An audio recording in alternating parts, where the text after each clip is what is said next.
All right. Another week, another episode. We've been promoting the shit out of this one for almost 2.5 weeks now. It's the AFC West Roundtable. I am your host, Cory. And I am Austin. We have Tim with Answer the Call podcast. Matt is joining us, OC News 365. And Cody is from the Drew Code Sports Talk podcast.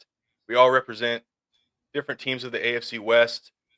So sit back for hopefully the next hour and a half as we navigate through what is the AFC West. Rolling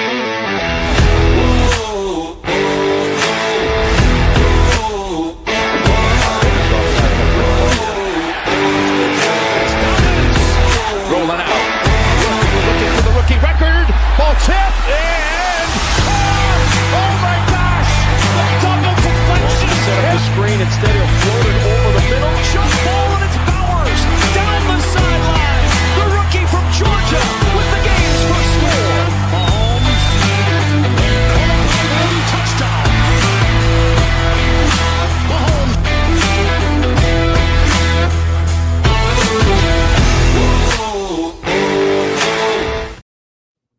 Woo! Hats off That to Cody was for that intro video, boys. That boys. got me fired up. Cody, so thank you again for making the intro video for that. Tim, I'm going to hand it off to you, and you're going to go ahead and get us started. All right, so I have this crazy which would you rather happen scenario. A friend of mine and I came up with it at work the other day. And what I would like to know from each of you guys, and for all the listeners, feel free to comment. Would you rather take a punch from Iron Mike Tyson in his prime, bare knuckle to your sternum, or would you rather be running a slant route with Ray Lewis and Cam Chancellor waiting on you, and you have to catch the ball as they're both hitting you at the same time? Matt, I want to get started with you first. I mean, the way my body's set up, I'm not going to survive either one of them. So,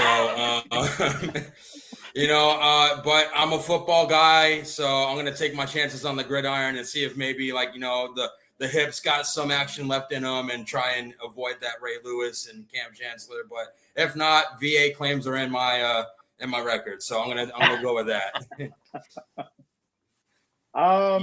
Cory, let's hear your thoughts. Yeah, no, I'm not taking a hit from Mike Tyson. I do know this much. I grew up and I was able to see Mike Tyson when he was, and I even saw Mike Tyson at his age now. Sign me up for the Ray Lewis and Cam Chancellor. I am, again, probably still going to die either way because I have no athletic skill. Oh, I should point out that you have to make this catch or you have to do it again. Like that was I'll take that chance. Okay. My chances of catching the football are way better than surviving a straight punch bare knuckle from Mike Tyson. Cody, let's hear your thoughts on that.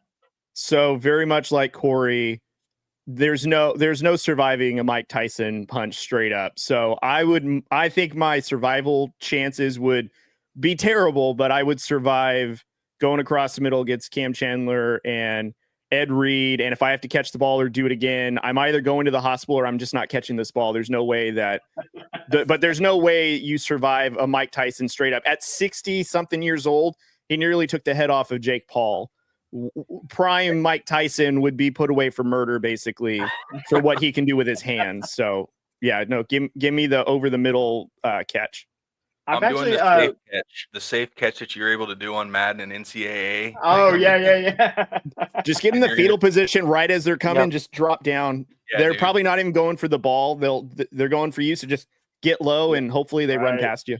Absolutely. So I kind of feel like I know what Austin's response is. Like he's going to have like this I'm a badass mentality, and we got a comment. Seems a lot like the Hunter guys versus gorilla debate. You're done no matter the choice you make. I mean, spot on. Yeah, you're dead either way. It doesn't matter. What do you want to take there, Austin? Yeah, I think we summed it up. I think no matter what, death would be in all of our futures. But I'm definitely running the route. I at least have a little bit of, am I in pads? Like, am I in a football uniform? Like, Yeah. We're all in protection? pads. We're like, it's a football game. Like, but it's Yeah, just no, you I mean, versus them. How did I make the team? I'm not very. How did I get on this team? When did I sign up? That's my question now. Like, how did I end up in this scenario? Right. I was a left guard. I was left side of the bench guard in the Gatorade. So the fact that I'm running routes is something else. I actually was on the defensive side, making those hits. But my buddy actually said that he would try and take the punch from Mike Tyson because he said that he's had a cracked sternum before. So I'm like, but that's like a whole nother level. You're talking about like a punctured lung, like your heart stopping. So you're talking about death. Yeah. Not a cracked sternum. You're talking about death. So that is the crazy which would you rather situation that I came up with. Cory, I'll let you take it away now. Yeah, no, that was a good one. It's a nice little icebreaker type scenario there. Yeah. So draft finished up, right? We've had a chance to get through most of the offseason. I know rookie camps are starting up. I saw the Chiefs had been hosting theirs and getting those guys on the field. So we are going to start with, a little bit of the draft review. So basically what I'm going to do is I want us to kind of go through, and we're going to let Austin start because he's obviously representing the Chiefs. Yeah. And we're all going to grade and kind of give our thoughts on the Chiefs draft. So, bro, I'll go ahead and let you take it from here. And one thing that I'll do also as a little reminder for those watching is we'll throw it up kind of like right there that, Simmons, Norman Lott, Gelati, Williams, Royals, Bassa, and then obviously Matt and I, we're super sad to see Rashad Smith get drafted by the Chiefs as well, especially where they were able to get him. So, bro, take it from here. Yeah. What we'll learn throughout this is I'm a little harder of a grader when it comes to teams and their drafts. I saw a lot of people say they really love the Chiefs draft, and I do. I like the Chiefs draft. I don't know if I put it in the A category. I'm gonna go B plus. I like the middle rounds with the defensive line, the linebacker, because that's really where the Chiefs needed help, right? But we did need a left tackle. If he pans out, he returns healthy and back to form, then I think Simmons at 31 was a steal, or 32 was a steal. But overall, I don't know if the defense was attacked enough in the draft. I'm a defensive first guy, so that's where my take is. But I like the Royals pick. I think that's great value, and then I think the Rashad Smith pick in the 7th round is even greater value. But for me, the draft is half of who you get and half of the holes you fill. And I still feel like there's a few holes defensively left that I would have liked to see. Yeah, Cody, let's go ahead and get your thoughts on the Chiefs. So do you want me to give what I graded them or their overall thoughts regarding the picks? Yeah, give your grade and then maybe just kind of, someone that you may have thought the Chiefs had no chance of maybe getting, and there he is. Well, so the first player that comes to mind as you start me on that one would be Jalen Royals, in my opinion. The fact that the Chiefs were able to find such late round value for a player or a receiver within that offense that could be extremely productive, immediately concerns me, just because the rest of the league has seen this before. It happened last year when they got Xavier Worthy at the bottom of the 1st round last year, and Xavier Worthy from the Central Valley, so representing my side of the country there. But the fact that Jalen Royals fell to them that late and they were able to get such good value, to me, I think that's a pretty big steal. Josh Simmons, in my opinion, I think was a tackle that could have gone way earlier in the draft. And the fact that you had a lot of teams, and I'll point to the Bengals, and I'll even point to the Seahawks. Some of their 1st round draft picks were a little interesting, to where Josh Simmons could have gone as high as 18 or 20. It fell to the very last pick. And I think Simmons has a lot of value for that front. And that kind of concerns me, because one of the things that, the way that you combat the Chiefs is getting pressure to Mahomes. But if there's no pressure going to Mahomes, then, what is he what is he worrying about? And, the Eagles had a great blueprint in the Super Bowl to get Mahomes uncomfortable in the pocket, but you solidify that offensive line. Now you can neutralize any, pass rush that comes through. So Jalen Royals to me was a big steal. Simmons, I'm actually that's a very good value for the level of tackle that he is. And also too, Norman Lott, I think, is an underrated pick for what that defense can do, especially with Steve Spagnuolo, what he's been able to do with that pressure defense. And, again, you guys do need a little bit more on the front, but the fact that that secondary and the linebacking core is really solidified, getting a value like Norman Lott is extremely important. And in my opinion, the Chiefs got an A grade just because of they're really smart at drafting. Obviously, Andy Reid as a head coach. Like, how do you not find value in that? And until otherwise, again, the Chiefs are just very good about finding hidden gems, and they've done that, which is why they've been relevant in the AFC West for the following 10 years. Yeah, and we've always talked about, even last year going, into this past season, of the Chiefs obviously have the championship pedigree, right? Like, yeah, they still have holes, but they're not as, like noticeable as like the Broncos, right? So, or the Raiders, or even the Chargers for that, just because of what they're able to do. And then we even sat just for fun last night and kind of went back through the PFF top 10 list of like what PFF had, and the amount of guys that PFF had in the top, 6 or 7 that the Chiefs were able to pull in, the 4th, 5th, 6th round was just mind blowing. So, Tim, what are your thoughts on the Chiefs draft? Okay, so looking at this, it just kind of has that typical Chiefs draft. Okay, not a lot of sizzle, not a lot of flash, but that's not who the Chiefs are. And like Austin and both Cody said, there was some great value picks. Obviously, the Rashad Smith and the last pick for the Chiefs was a great pick. And what I'm really looking at was that Norman Lott, the defensive tackle out of Tennessee. He's not going to get to the quarterback a lot per se, but what he can do is clog up lanes for those linebackers to let them get in. But I mean, also he's going to be probably sitting right next to Chris Jones, who they're going to try to double team. So that might actually free up a little bit of lane for him to get to the quarterback. So I think that was a really good pick. And the Jalen Royals, very underrated.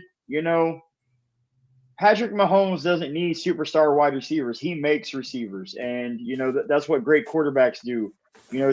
Tom Brady did it back in the Patriot days, and now Patrick Mahomes is doing it here in the Chiefs. So when I look at it, like, nothing really stands out to me, like in terms of like sizzle and flash, but it's Andy Reid. He's not a flashy guy. He's a true American football coach, and he has a certain scheme that he wants to run. And I feel that he did a really good job in this draft to put the players that fit his system really well. And there's a reason that the Kansas City Chiefs have been on top of the AFC West for so long, and it's because it starts with Andy Reid being a great coach. Yeah, Matt, wrap it up with what you think with the Chiefs draft. Yeah, I'm with Austin on the grade. I gave them a B myself. I do think they should be thanking the Texans for trading out and giving up Josh Simmons, because Lord knows the Texans needed help on their line. But so did the Chiefs. I mean, again, the 2023 season, they gave up just 28 sacks. This season, they gave up 46. So, I mean, that's a huge jump. They needed to boost up their line. They did that. They added Josh Simmons, who was like one of the highest tackles in the draft. And then they also boosted up their defensive line, adding, we were saying Norman Lott. They needed that anchor on the line, especially with Tershawn Wharton gone. They needed that anchor on the line. And now, like Andy was saying, everyone's going to be more focused on Chris Jones. And, the back end of the year with Chris Jones, he only had 3 sacks to his name by Thanksgiving Day, and that's not like him. So now everyone's kind of focusing on Chris Jones. But if you add in that other playmaker like Norman Lott, that's going to open up Chris Jones as well. So I think as far as bolstering up their line, I think they did a good job. I know, Cory, you and I were hyping up Rashard Smith, and it was sad to see him go, but I get why they did it. Isaiah Pacheco, with that injury, coming back from that, he had a hard time coming back from that injury. So bringing in a guy like Rashard Smith, who you can do so much with, I think that was a good pickup. So overall, I think they did pretty well, and it's going to be a fun team to watch. Yeah, I still liked what the Chiefs did in this draft. I think obviously Smith. I think Andy's going to have fun with this pick, right? Like this, what he likes to do. And I think the nice thing and what's crazy about the AFC West coaches, all of these coaches, they love the screen game, right? So now you throw in Rashad Smith with Andy Reid and his screen ability and his screen game and his schemes with the screen, and you can even get him out there in the slot. Now what? Now what are you going to do? Because that's just another body out there that you got to account for. But I like the Gelati pick, and this is really the only one that I heard someone act like Andy, like name drop, like he's George Karlaftis, right? So that's a pretty high praise for a guy who, he did pretty good at Louisville, right? So that's kind of where I'm sitting is like, yeah, they're all great, and everyone wants to talk about Simmons, and that's obviously the revolving door, which Denver was in that forever, trying to find that tackle, right? We got to find that tackle. We got to find that tackle. If he pans out, obviously that's a win. So I'm still going to give them an A, but a lot of it has to fall on what Simmons is able to do because, you look back, the Chiefs drafted Felix Uzama. Uzama, is that right? Felix Anabuke, whatever. FAU. Sorry, Justin. I know K-State. Yeah, but he hasn't panned out at all how they thought. So I think Gelati's going to come in and slide right over him in getting more reps in that. So, and then you look back to the Clyde Edwards-Helaire. So the Chiefs haven't completely selected really good in the 31 to 32 range. So it will be interesting to see kind of how that goes. Does anyone else have any comments on the Chiefs before we move on to our next team? I appreciate all the high grades. I guess I am the hardest one. I don't know. I would have liked one more secondary player, which is why I was a little harder on it. But that's I'm a defensive guy, so I appreciate all the lovely grades from you guys. Well, it seems like the last few years the Chiefs have been a little underwhelming in the receiver department, which I was, now that they're going to get Rashid Rice back healthy, Xavier Worthy going to have an extra year under his belt. Now you add in Jalen Royal, excuse me, I keep getting his name wrong. Argument could be made that the Chiefs wide receiver room is probably the strongest it's been in a long time. And so I'm concerned with that because it feels like the last two seasons, Mahomes hasn't really stretched the field like he used to when he took the league by storm.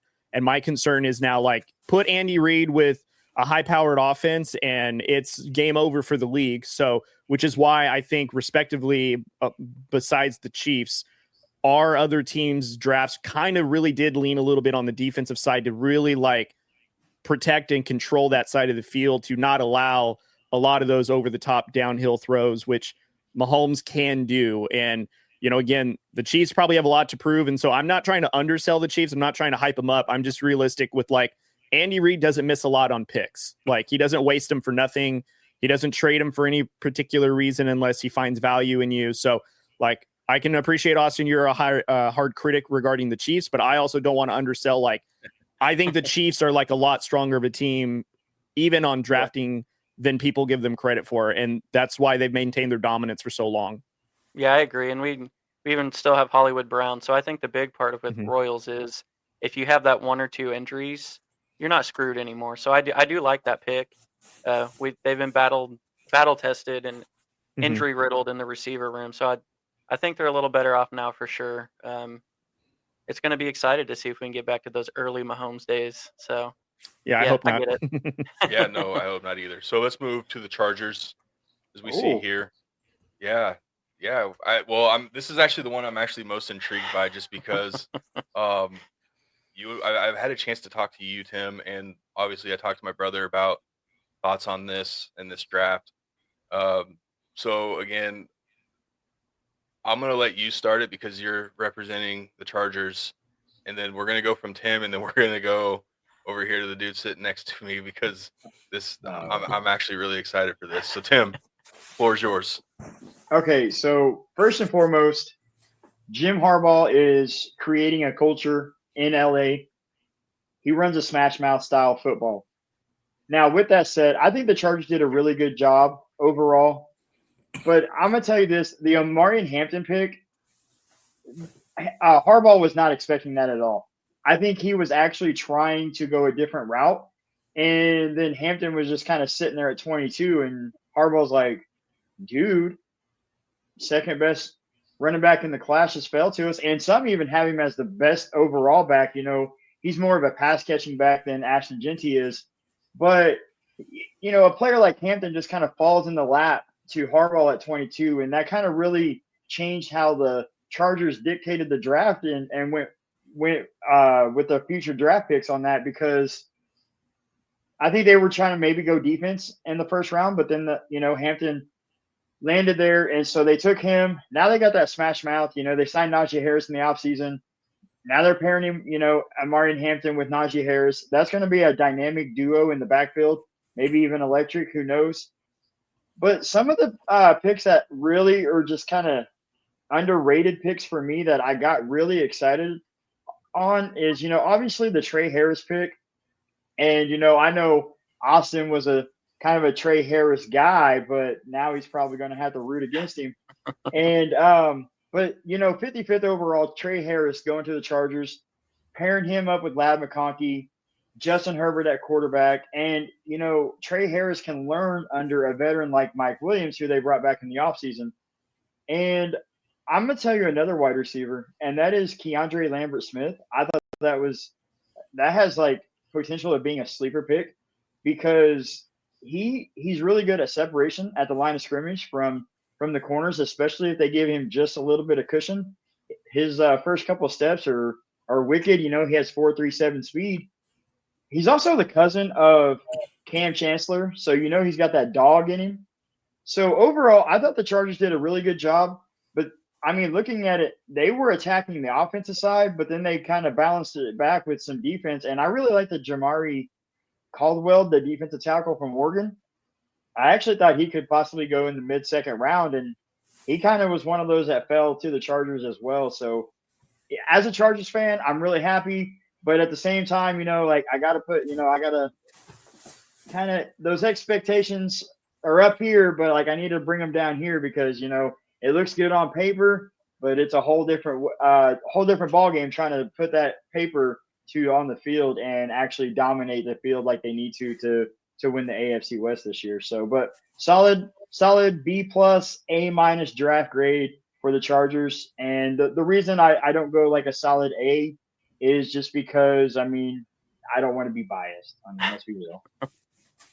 Yeah, no, that wasn't as bad as I was expecting. It may not get as heated.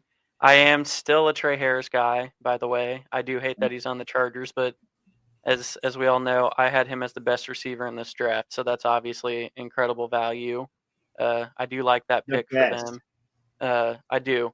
I think, and I said it with the Chiefs one, I think while I'm still a little hesitant on the Chargers draft is because I still think the draft, you need to fill some of your biggest needs.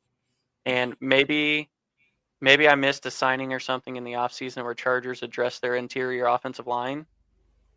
But if they didn't address that offensive line in the interior, that's why I can't grade them high.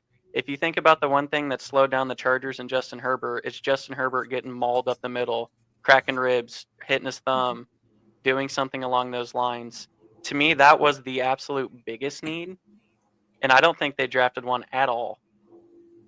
So did they address that in the offseason? Is there a signing I missed, or are they still rolling with what they had? Wait, say that one more time. The interior offensive line, did I miss a signing? Did they address that with free agency?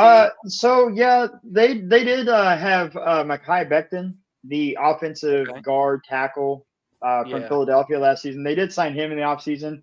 And then they did draft a lineman, Branson Taylor from Pittsburgh, in the 6th round, 199th overall. So they did do a little. They should have done a little bit more, I feel like. But, in Harbaugh, I trust. And yes, I think this is a good pick, like a good draft for him. No, I agree. I think it was a good draft. I don't know. Everything that slowed the Chargers down since Herbert's gotten there is just him getting mauled up the middle. And I really would have drilled that home for kind of what we said with Simmons and the Chiefs, right? Like, right. If you just give Patrick Mahomes time to do what he needs, and I think Herbert's in that boat. Herbert doesn't really need playmakers. If he has time, he's going to make the play, plain and simple. He's an elite quarterback, there's no other way to put it. He is a great quarterback. Just the one thing that slowed him down is getting mauled up the middle. I do like the defensive lineman pick. You're spot on with that. I absolutely love it. Great pickup for them. Their defense is already really good, so I can understand not addressing defense a whole lot. So I'm with you. I'm in the B to B plus range, just because I really think that interior should. Becton's a good signing, but I still think they should have solidified it a little more. And to me, that's what you do in the draft is cover up needs as well. I get the Hampton one, maybe not a need, but when someone falls, you got to take them. So I get that, but that's why everything about their draft is good. Just I don't think they hit the right spots enough. I have another player, but I do want to hear the other guys, because if they are going to mention this player, I don't want to take away from their take. So I'll let them say it, and then I will say my last player that I was actually really excited about. I did want to. I was saving my best player for them for last. I believe they drafted the tight end. Yep. And that's where I was going. That's all.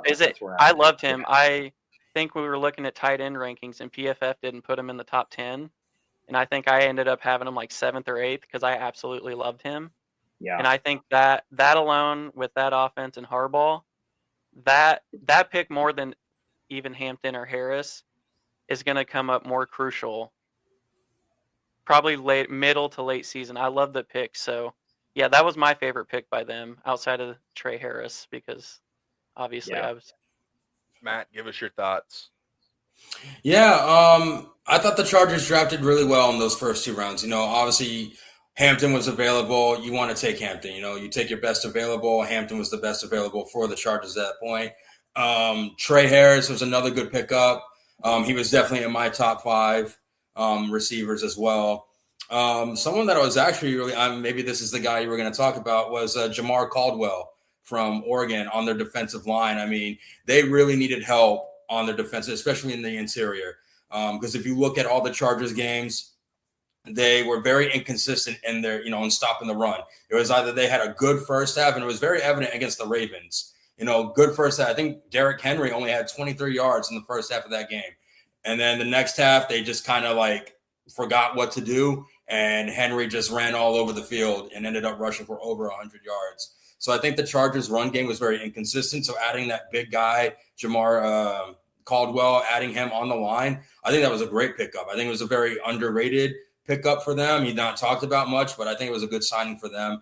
I would have liked to see them kind of focus more, like Austin. I would have loved to see them focus more on their offensive line. As a Broncos fan, I'm glad they didn't. We led the league in sacks. So, hey, let us come on in again. That's great. No problem there. But I think they should have focused more on their offensive line. Very underrated secondary with the Chargers. So I think, the Caldwell pickup, Hampton pickup, and Trey Harris were good pickups, but definitely should have focused on their offensive line as well. And Cody.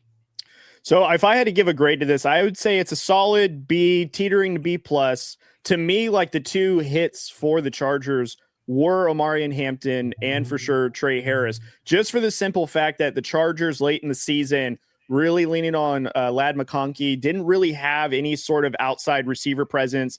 Now you get a Trey Harris that can kind of be outside. He can go into the slot. You can interchange him with McConkey, I think is huge.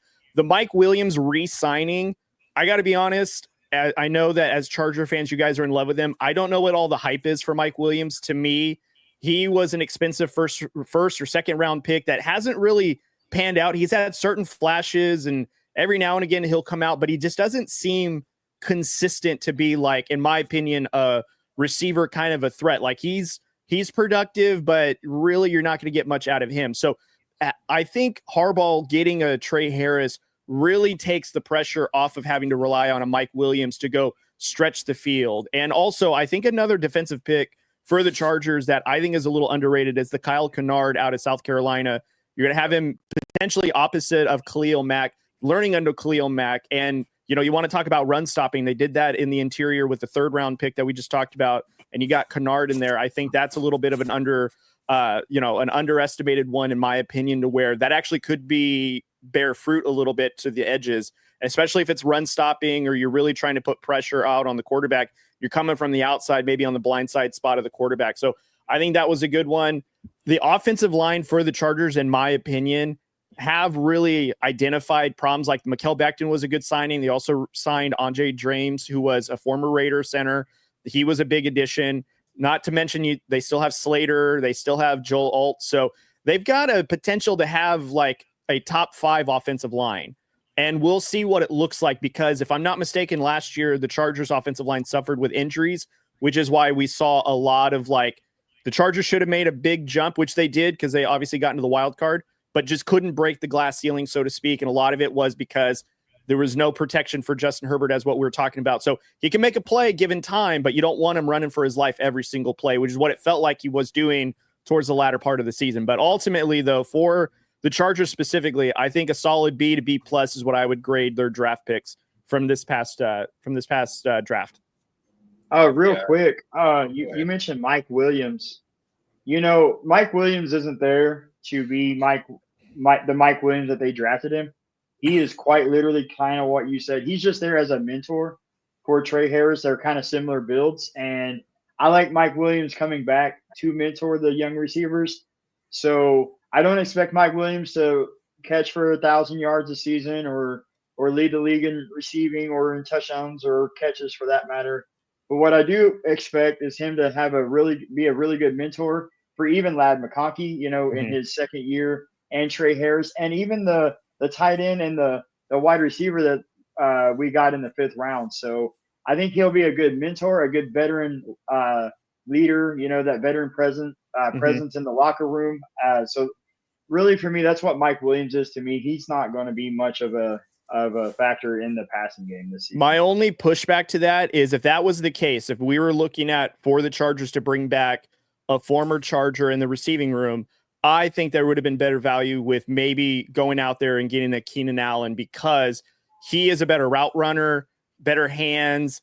You want to talk about a guy that not only had multiple ACL injuries and then came back and was still arguably top 5 in his position just based on route running and being able to get Justin Herbert like an area to throw the ball to where he can catch it.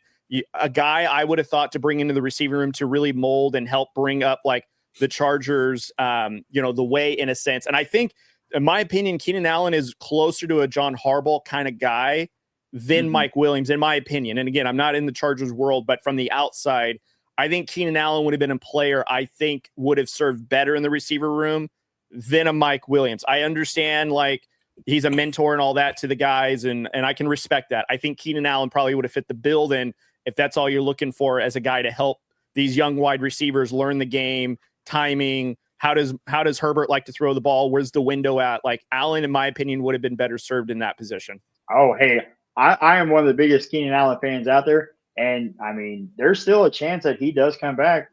It's looking like it's not likely to happen, but there's still that chance that he does come back later as we get closer to the season.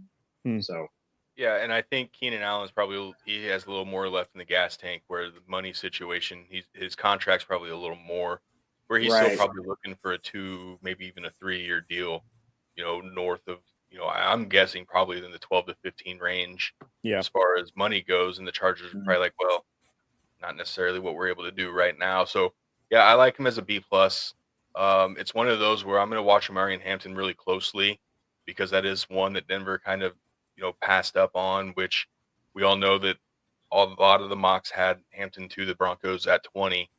And just to see the Chargers grab him, it's going to be interesting, right? That's kind of where we're at as far as like, what's Hampton doing? What's he going to do in division? What's he going to do against Denver? So, I'm hoping Sean Payton doesn't regret it, and we'll get to the Broncos shortly. But that's kind of where I'm at. I like the BB plus range, but I really am truly going to be just a hawk on watching what Omari and Hampton's doing. So with that, let's move on to our next group. That's going to be the Raiders. Yeah, we're saving the best for last, Matt, I know. But we're going to go to the Raiders. Let's pull up. Wait, save the best for last. You need to have the Broncos go next, right? Is that the order it needs to go? So there's the Raiders draft class. They obviously got the prize pick there at, with Genty, and just going down the list. I mean, that's what 11 solid players in my opinion. But Cody, you are representing the Raiders, so the floor is yours, and you may start with what your thoughts are on the Raiders draft.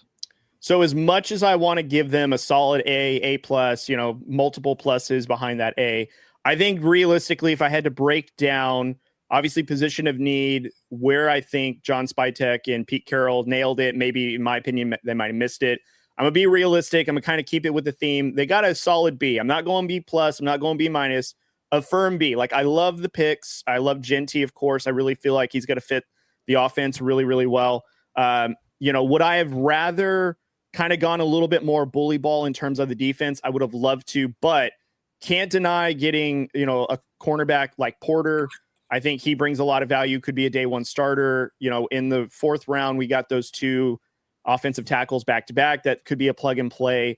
My concern is kind of in the latter part of it, when it feels like we were kind of just throwing picks away by getting, Mallet, who potential wide receiver conversion, and we're going to see if he turns into another Julian Edelman. So we'll see how that turns out. But overall, I think I like, obviously, the Jack Besh pick.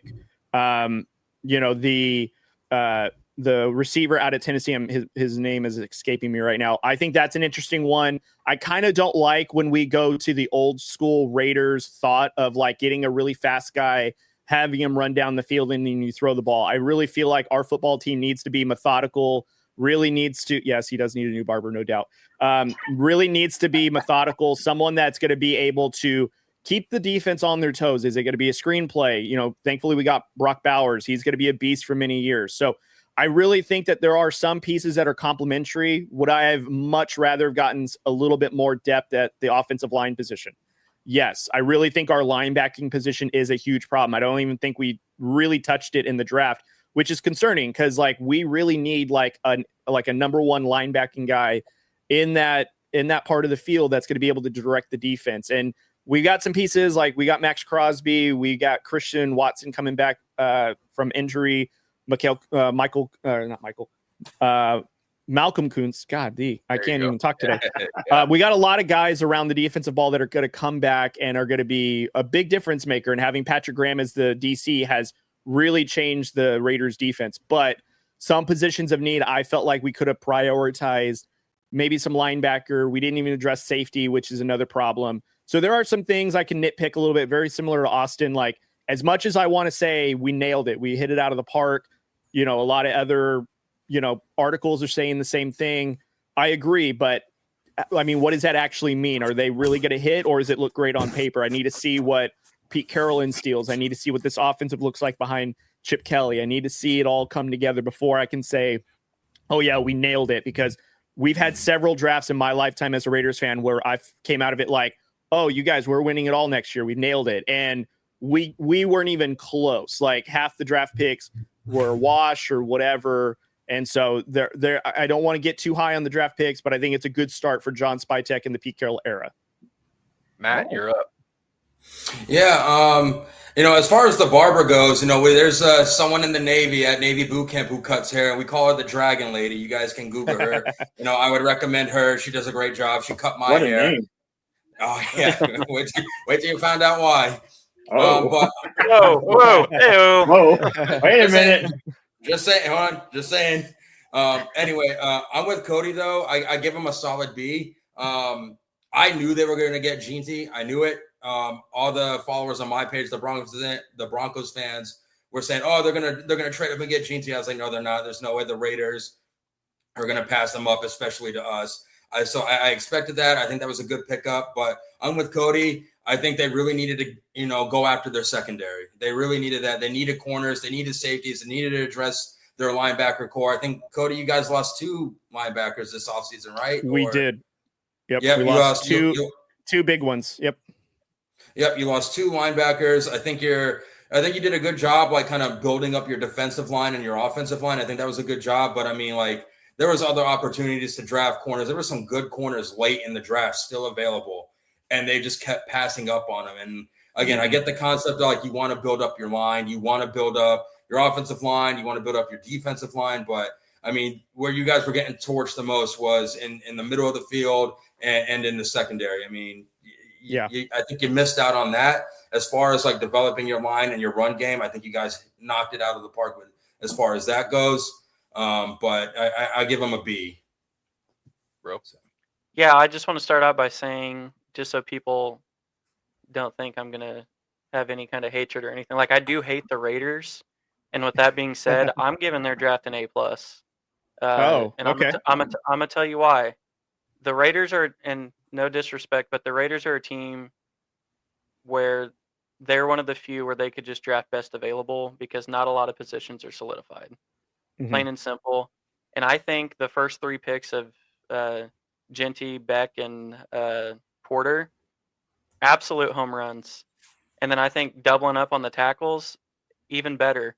And I think, it fell in a way where Pete can do what Pete needs to do to make him competitive. You're not going to go from what you did, and to legitimate like threat to the AFC, right? Like people get excited when they see what the Texans have done, and then like the Commanders, like those are like unicorns. That doesn't happen.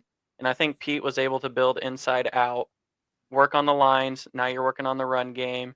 The rest will come. But I think they absolutely demolished this draft. It was a very Pete Carroll draft.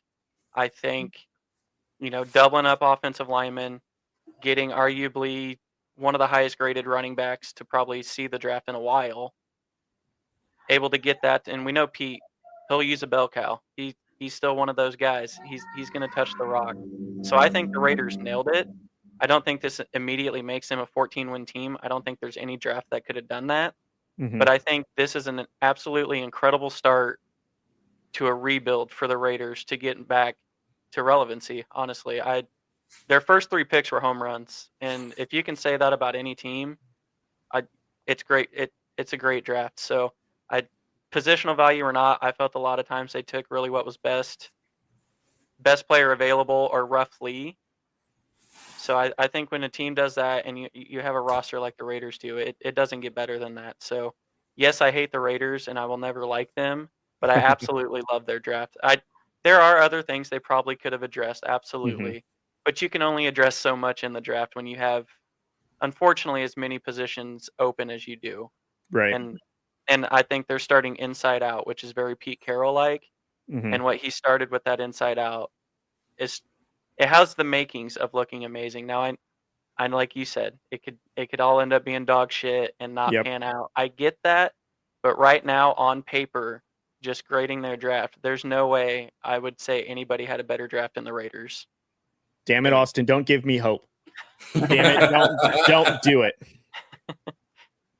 Tim, what do you think? Okay, so first and foremost, obviously, arguably one of the best players in the draft. Right at 6, A+ on that pick alone. Pete Carroll has learned from previous mistakes in a Super Bowl to pound the rock. He threw a slant route instead of handing the ball to Marshawn Lynch, and Ashton Genty kind of reminds us of what Marshawn Lynch was. Just a real hard to tackle, just breaking everybody, 9 guys trying to tackle and still getting yards after contact. So I give them on the first round, I give them an A+ on that pick alone.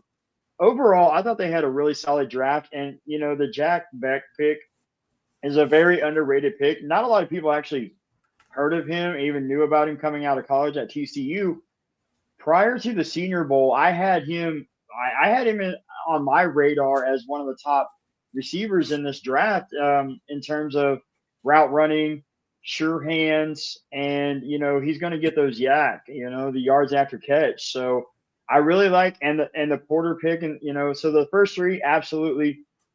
The only thing I'm kind of like, I see a pattern here. Like they took 2 offensive linemen back to back. Then the next 2 picks, they took 2 defensive tackles, and then they took 2 quarterbacks, which one of them is now a wide receiver. So I was just kind of confused that like did they turn in the wrong pick? Did Pete Carroll decide, oh, you know what, more is better? I don't know that approach, but overall, I will say they got some good ones. The defensive tackles, Taka Henningway from South Carolina, very underrated. I think, he should have went a little bit higher, but he's a clogger. He's going to free up the lanes for them linebackers. The pick that I'm actually kind of really excited about to see how it pans out is the Cam Miller pick, 215th overall in the 6th round. Tom Brady was a 6th round pick 199 overall. And look what, and I think so I heard he didn't put his hands in the draft. He kind of let Pete Carroll and Spytek take, this draft. But the one pick that he did actually kind of have a little influence on was the Cam Miller pick, the quarterback from North Dakota State. And that could be a really interesting pick. And the other one, Tommy Mellett, he switched to wide receiver already. So, he's a 5'11", 208-pound wide receiver now. So that's going to be really interesting to see how that plays out. So, I'm going to go ahead and give the Raiders probably like an A-. Cody, I know you're probably like B+, but hey, they hit that A- because they hit the needs. They got one of the best players in the draft, and Pete Carroll with Geno Smith, a quarterback that he's familiar with. Now you get the best running back in the class, and you get a very good wide receiver to pair up with Brock Bowers. I think the Raiders are going to surprise a lot of people, but that's standings, so that's later on in the show. Well, and I think the Jack Beck pick, and it's going to sound like I have a lot of love for Raider players, and I really don't. But I think a player like that, it's going to open up a lot for Jacoby Myers, who I still feel is not appreciated enough. Can anybody guess how many drops he had this last year? He didn't have any. 2? He had 0. He had 100% catch rate. Yep. So you have him and Bowers, and you had a guy like that. They're building something there. Like the foundation is there. They have the correct coach. They have a proven play caller. I don't know. This draft just felt very Pete Carroll and Chip Kelly like. So I think that Beck pick even makes Jacoby Myers better. It makes Brock Bowers better. I don't know. I can see post draft that the Raiders are looking for maybe better than usual success, and what I mean by that is above 500, maybe making a push for a wild card. I don't know about really solidifying themselves in the AFC quite yet, but I feel like that this draft will probably do well one way or the other. By next year, I think we'll know where the Raiders are at on the come up. I think what my concern is with this draft is Raider Nation being under the impression that we've just fixed everything, we're good to go. And, every year it seems like we make one splash move, we do one thing and okay, great. And then obviously when we don't nail it first shot, it's a wash. It's over. We're done.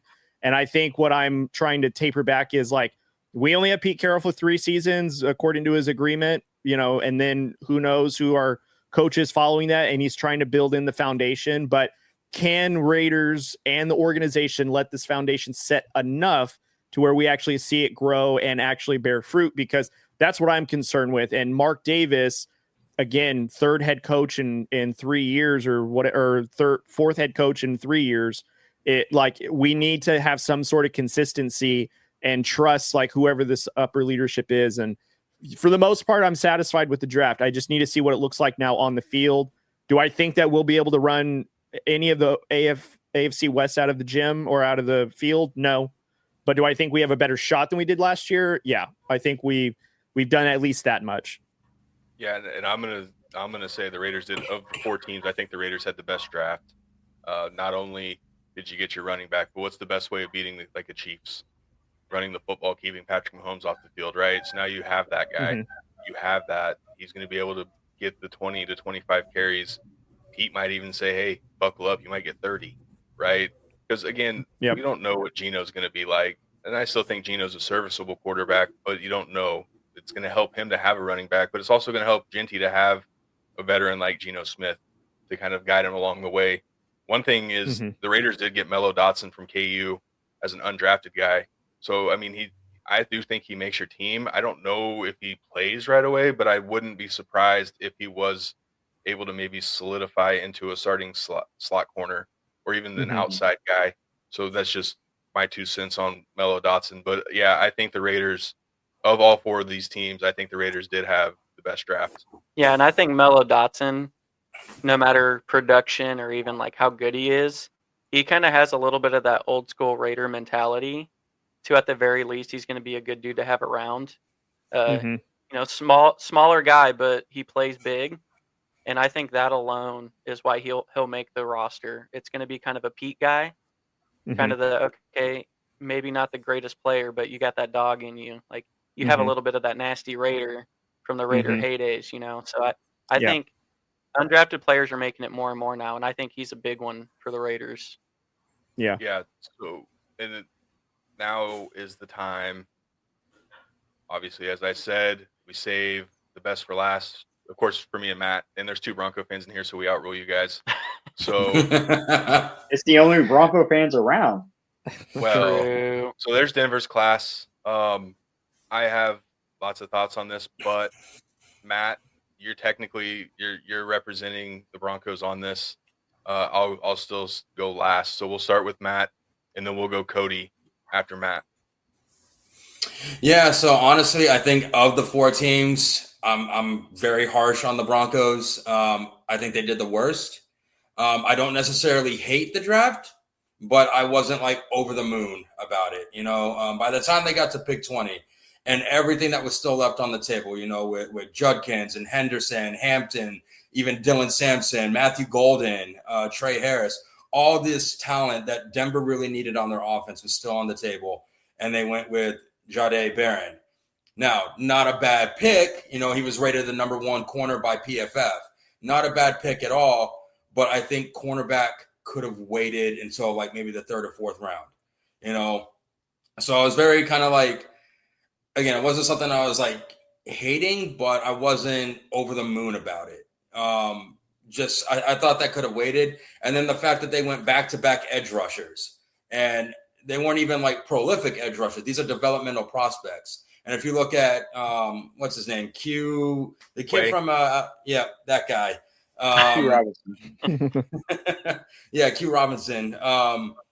If you look at him, he didn't really have much experience as a pass rusher. When he did really well, but he played most of his time as a special teams player. So I'm kind of confused why they went back-to-back on the edge rusher. Especially because, we needed a running back. You needed one bad, and you had Judkins on the board. You had Henderson on the board. I know, Cory, you were very high on Luther Burden, receiver. He was still on the board by the time they got there, and they just kind of passed him up for a cornerback, a position of need, but could have waited. And so I was very off guard. So I gave him a C overall on that draft. Wow. I did, yeah. But one person, as I started watching his highlights, the more I watched his highlights, the more I'm like, okay, I see why Peyton drafted him, is RJ Harvey, which, Tim, it's kind of funny, the question of the day was like, would you take a punch from Mike Tyson? Because I found out RJ Harvey's cousin is Roy Jones Jr. So I guess that I'm assuming that's what the RJ stands for. I don't know. I don't want to jump to conclusions, but the more I watched his tape, though, the more I saw like how elusive he was. And, Cory, you brought up a good point. All these coaches like to use the running backs in screenplays. And I watched him just, even when there was a safety peeking in the backfield or a linebacker spying in the backfield, how he was still able to get out of there like undetected. And the next thing you know, he's 20 yards up the field, no one on him, and it's a touchdown. So I love the elusiveness. I love how explosive he is. I love his patience. The fact that he, can run over someone and still keep going, not lose the momentum. So overall, the more I watched his highlights, the more I was like, okay, I can see why. And I think he's going to be someone good to compete with, especially has a shot at RB1 with McLaughlin, who was a little inconsistent. Estime, had a rough beginning, got better in the end. So now that was one of my picks to watch for, or position battles to watch for, was those 3 going at it for RB1. Overall, I think the Broncos are going to be okay with the picks. Again, they did draft a lot of talent. Pat Bryant, who only had 1 drop this past season. He only had 1 drop pass this season. He's not the fastest receiver. He ran a 4.6 40, but he's a stride runner, and that's how he gets his separation. And he makes pre and post reads, and he knows what coverages defenses are coming at him with. But he's so good at working his way into space. He has a good catch radius, and so I think he's going to be fun to watch too, trying to compete for a spot with Troy Franklin, who kind of struggled on and off this season. So it's going to be there's going to be a lot of position battles to watch because of this draft. Again, I didn't hate it, but I'm not exactly over the moon about it. All right, Cody. So for the Broncos, and again, the Chiefs and Chargers were my more higher rated grades. I think the Broncos are more of like a B to B minus kind of a draft as what they just had. A lot of it to echo what Matt's points were. But I will say, though, with the way that they drafted, from my perspective, some of these players are very high ceiling, high risk, high reward. Like Barron being opposite of Patrick Surtain II could be, again, another variation of the no-fly zone that the Broncos are usually known for having dual cornerbacks that can shut you down. So, I trust Vance Joseph a little bit in this situation to really get the guys that he's looking for, coach them up. Barron coming out of Texas, that's a hard program, especially that defense was a really tough, integral part that teams had to go against. And Barron played a big part of that. So I see him going and being next to Patrick Surtain II as a really good, like Robin to his Batman. And then RG Harvey, when I was doing my notes originally, I was like, why did they draft an undersized running back? You could have got Caleb Johnson from the 3rd round if you really wanted to reach for a little bit of a back with a bigger size to him. But then it made me think that like some other backs around the same size as like RJ Harvey is like, again, Ashton Genty, they're basically the same size. The only difference is Ashton Genty ran for all these yards and RJ Harvey didn't, but still a serviceable back and can protect the quarterback when it comes to dropbacks a little bit. And he's very elusive, which I think is what obviously Sean Payton loves to run when it comes to that offense. Another thing too, though, is he's probably like a variation of like a Darren Sproles when he was with the Saints. Obviously a very elusive, can, come out of punt returns and all that other stuff. So Pat Bryant, though, to me is a very interesting pick because of his size. He's not the fastest, he's not the slowest, but he's very sound technically. And from my perspective of what the Broncos really needed is they really needed a guy in that receiver room who can run routes very similar to Courtland Sutton. But obviously Courtland Sutton's on the last year of his deal, so you don't want to re-sign him. He's a little bit older, so you bring in a guy like Bryant, who kind of is a variation of Courtland Sutton, who can be a route technician. And if the ball is in his vicinity, he's probably going to come down with it. So, and it's a very good person to pair with Bo Nix. So, I think the defensive side, the fact that they didn't go for a ton of defensive players, I think, they already had a solid defense. They did get the edge rusher out of LSU, which I think is a very good selection, very good value for the 3rd round. So he would be an intricate part in that defense. But for me, the Broncos B to B minus is only because a lot of these picks are like, they got a high ceiling, high upside, but they also got a ton of risk behind them. And, it's not like, and a lot of you guys praise the Raiders for having a bunch of home runs, which I'm really glad about. But at the same time, with some of these picks that the Broncos did, you can't necessarily say that, but the excitement of, oh man, but if they pan out because of what Sean Payton can do and what Vance Joseph can do and what the offensive coordinator can get out of these guys, I think it makes it very exciting. And it makes it a very interesting upcoming season for the Broncos, who I don't want to say were a sleeper team in the AFC, but they had a sound defense. Really, the offense just needed a running back, which they just got. And who knows what else they're going to do in training camp and free agency as the rest of the offseason rolls on. But Broncos for me, B to B minus, I think. I think it's a lot of upside, but a lot of risk in this one as well. Tim? Well, first and foremost, both Matt and Cody had very great points and one that I can actually really agree with. So when we're talking about the 1st round pick, Jahdae Barron, Omari Hampton was still on the board. There was still a lot of talent. But then, like, when they made that pick, I was just like, oh, that's a game changer. Because, as you said, led the league in sacks last season. What's a great way to ensure that you have a great pass rush? You have a great secondary. And now you have PS2 on one side and you have Jahdae Barron on the other side. And they can be like on islands, almost like kind of like the Legion of Boom, the no-fly zone. You remember with the Jets when they had Revis and Cromartie, you can just leave both of those corners on an island and trust that they're going to lock down their receiver. And so that kind of really allows you to play, move the other pieces of the defense around and kind of really play and experiment with what they can do when you have 2 solid corners. Jahdae Barron was probably arguably one of the best corners in the draft. I know some have Will Johnson ranked higher. Some, consider Travis Hunter ranked higher. But for me, Jahdae Barron at 20 overall was a solid pick. But that's kind of where it kind of stops for me.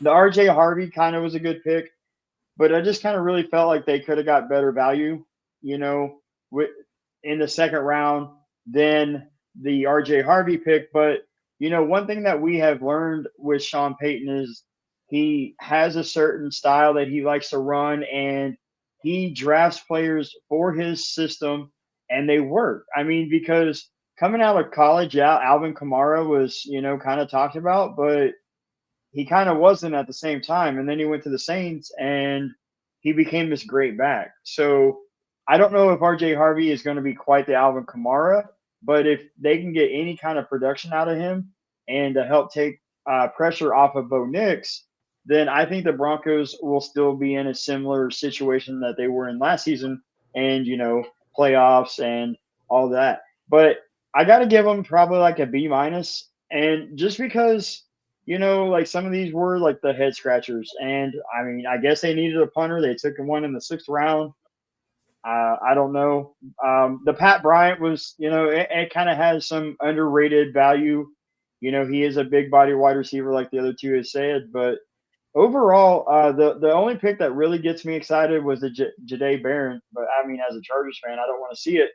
But when you think about the AFC West, you have to face Patrick Mahomes twice, who can absolutely destroy you in the blink of an eye, okay?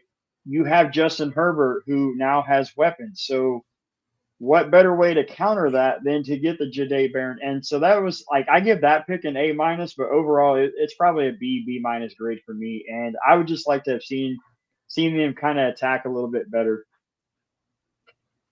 Yeah, I'm actually maybe, I guess, a little higher on the Broncos than anybody. I give them like a high B, B plus. And I think it's kind of everyone touched kind of all the points why. I think you get someone like Barron with Surtain, and now Riley Moss cannot have to be a number 2. So I think that makes him better. I think you're looking at 3 really solid corners in a division full of great quarterbacks. So I love that pick. I think the RJ Harvey and Pat Bryant picks were 100% Sean Payton picks. And just given the respect that Sean Payton deserves from people until otherwise, have to agree that those picks are rock solid. To me, Pat Bryant is going to be his new Marcus Colston / Michael Thomas. A dude who you're just not going to think about, but somehow is always going to be wide open because Sean Payton knows how to do that. And he knows how to get wide open just as a receiver. So I think their top 3 picks, maybe not positional needs per se, or could have had better value, just given, national boards or rankings for players. But I think you get Barron, who just falls to you. I said it with the Chargers. Probably weren't going to take him, but when someone falls like that to you, you just take him. And so with that, on top of Sean Payton getting 2 absolute Sean Payton players, I just have to believe that they're going to be at least good, just given Sean Payton's history. He's given me no reason in his career to doubt him. And we watched RJ Harvey a little more than probably most, just given the Big 12. The dude's a stud. You can say what you want, but the dude carried the rock. He was a bell cow. He could do everything. So I like that pick. There are running backs I liked more, for sure. But Sean Payton has his guys. He has his type, and I think he was able to get those. And so that's why B to B plus. I can't give it higher because I think somebody mentioned it. Not as many home run picks or really like super safe picks, and maybe not enough needs covered. But when you get a true cornerback 1 who's going to come in and never be better than have to play more than cornerback 2, I think that's incredible in the league today. So I like their draft. I think Sean Payton got his guys. Sean Payton is slowly turning the Broncos into what everyone expects a Sean Payton team to be. And unfortunately, that's just a really damn good team. So I do think they left a little on the board, which is why B plus is all I can really do. But I still like their draft, just given the respect that Sean Payton deserves from me. I kept it on the board. Everyone wish Mason a happy birthday. Happy birthday, Mason. Happy birthday, Mason. Happy birthday, Mason. Happy birthday, buddy. Thanks for tuning in. Everyone in the chat, make sure you guys tell Mason happy birthday. Give him some love. All right. Yes. Okay, so I'm with Matt. I didn't like this draft that much, but I'm not for the same reasons. I'm still a Sean Payton believer, right? So I didn't question the moves just based on, okay, Sean's not going to do a move just to make a move, right? So he kept trading back. And then I kind of told my brother during the draft, I was like, well, but he had so-and-so here. Like, we could have easily drafted so-and-so. Like, yeah, you're picking up picks to go along with it, but the Baron one, I'm giddy for that one, dude. I'm so stoked for this pick. I look back at the Bengals game, dude. Those receivers outside of PS2 was able to kind of keep Jamar Chase in check when he was on them, but there's only one PS2, right? Like, you can't have him guard all of these guys. T. Higgins had a heyday, just all over the field. Now you're inserting another guy, and you can put guys where they need to be. I want to make note though with Barron. Yes, he's a corner. I think they're going to move him around. I think he's going to play at multiple spots just based on his ability. And if you go back and you watch the college football playoff game, dude, he stood up Cam Scadaboo and just absolutely blew him up.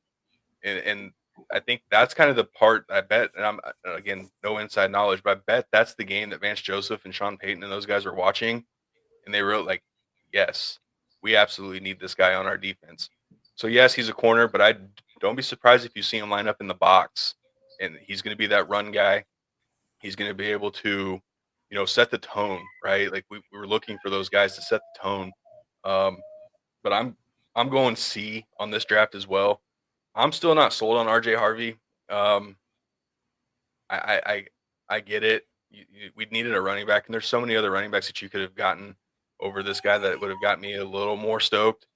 Maybe 4 weeks into the season, I'm going to sit here and say, yeah, I regret saying that. But for right now, I'm not completely sold on RJ Harvey. I am actually, I am really high on these edge rushers. I know Robinson didn't play much, but you got to have depth. Benito's asking for a lot of money. Is he going to get it? Personally, I hope so. But if you don't have that, you have Jonah Ellis. You have some of these other guys. I wouldn't be surprised, though, if Robinson maybe does what Drew Sanders did and they move him inside. And maybe give him some run there. That is a position of need. I know we signed Greenlaw, but you never know what's going to happen with him. But I'm not walking away from the draft saying we got what we needed, right? Like, it's okay, cool. Yeah, it didn't do it that much for me. Not like we have in the past with some of the picks that we've made as far as that goes. But I am excited about the direction, and I get the Barron pick. You're in the AFC. There's so many damn good quarterbacks and offenses in the AFC that you're going to have to go up against. And now just based on in our own division, right? Like, you're replacing Aiden O'Connell and some of those guys with now Geno Smith's in the division. So again, we still need to keep that defense where it's at, right? Like, you still got to keep your defense good. You still got to keep your defense up and running as far as that goes. But again, this didn't move it too much for me. I'm kind of sad about the RJ Harvey pick. I hope I'm wrong, but I think it's just knowing that Hampton's in division now. So again, that goes back to what I said earlier.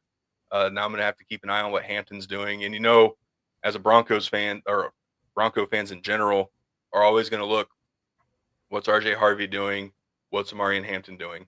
That's just the way the sports world works, right? And then you're going to look and see Denver's giving up 102 passing yards a game and be like, okay, we're happy. Yeah. Right. I'm still on board with, I think Estime is going to be the starting running back, and I think RJ Harvey is going to kind of slide, in.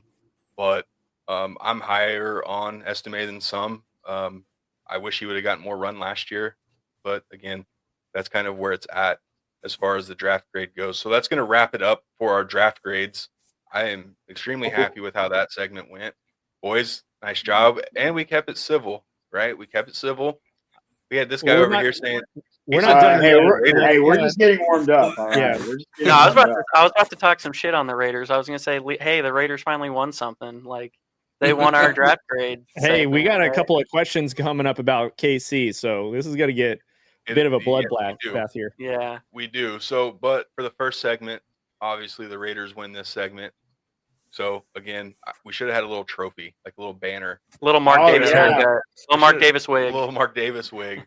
Yeah. We could have put a Mark Davis wig on our bobblehead right here.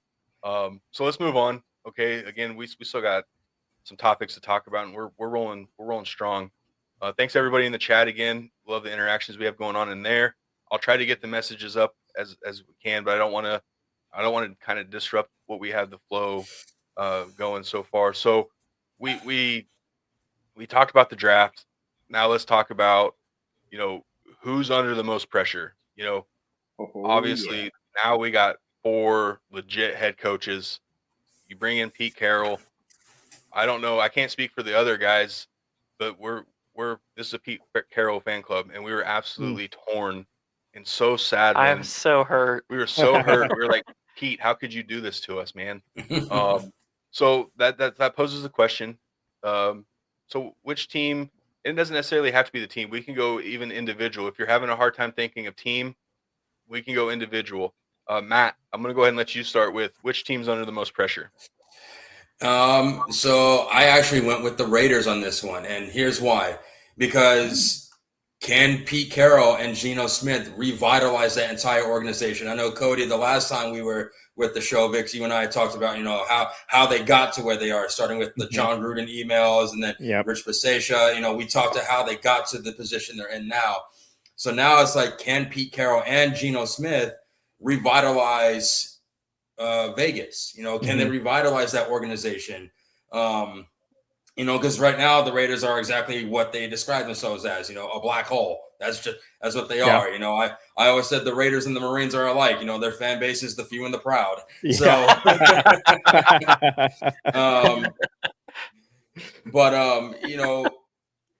like that. Right. So now you have to look at this. Is Gene-T the answer? I know Tim had brought it up. Like, he sees a lot of Marshawn Lynch in Gene-T. I saw a lot of Ezekiel Elliott early in his career in Gene-T, which is why I thought Dallas would try and push up and get him. Because I know they're still trying to look for their Elliott again, their replacement for him.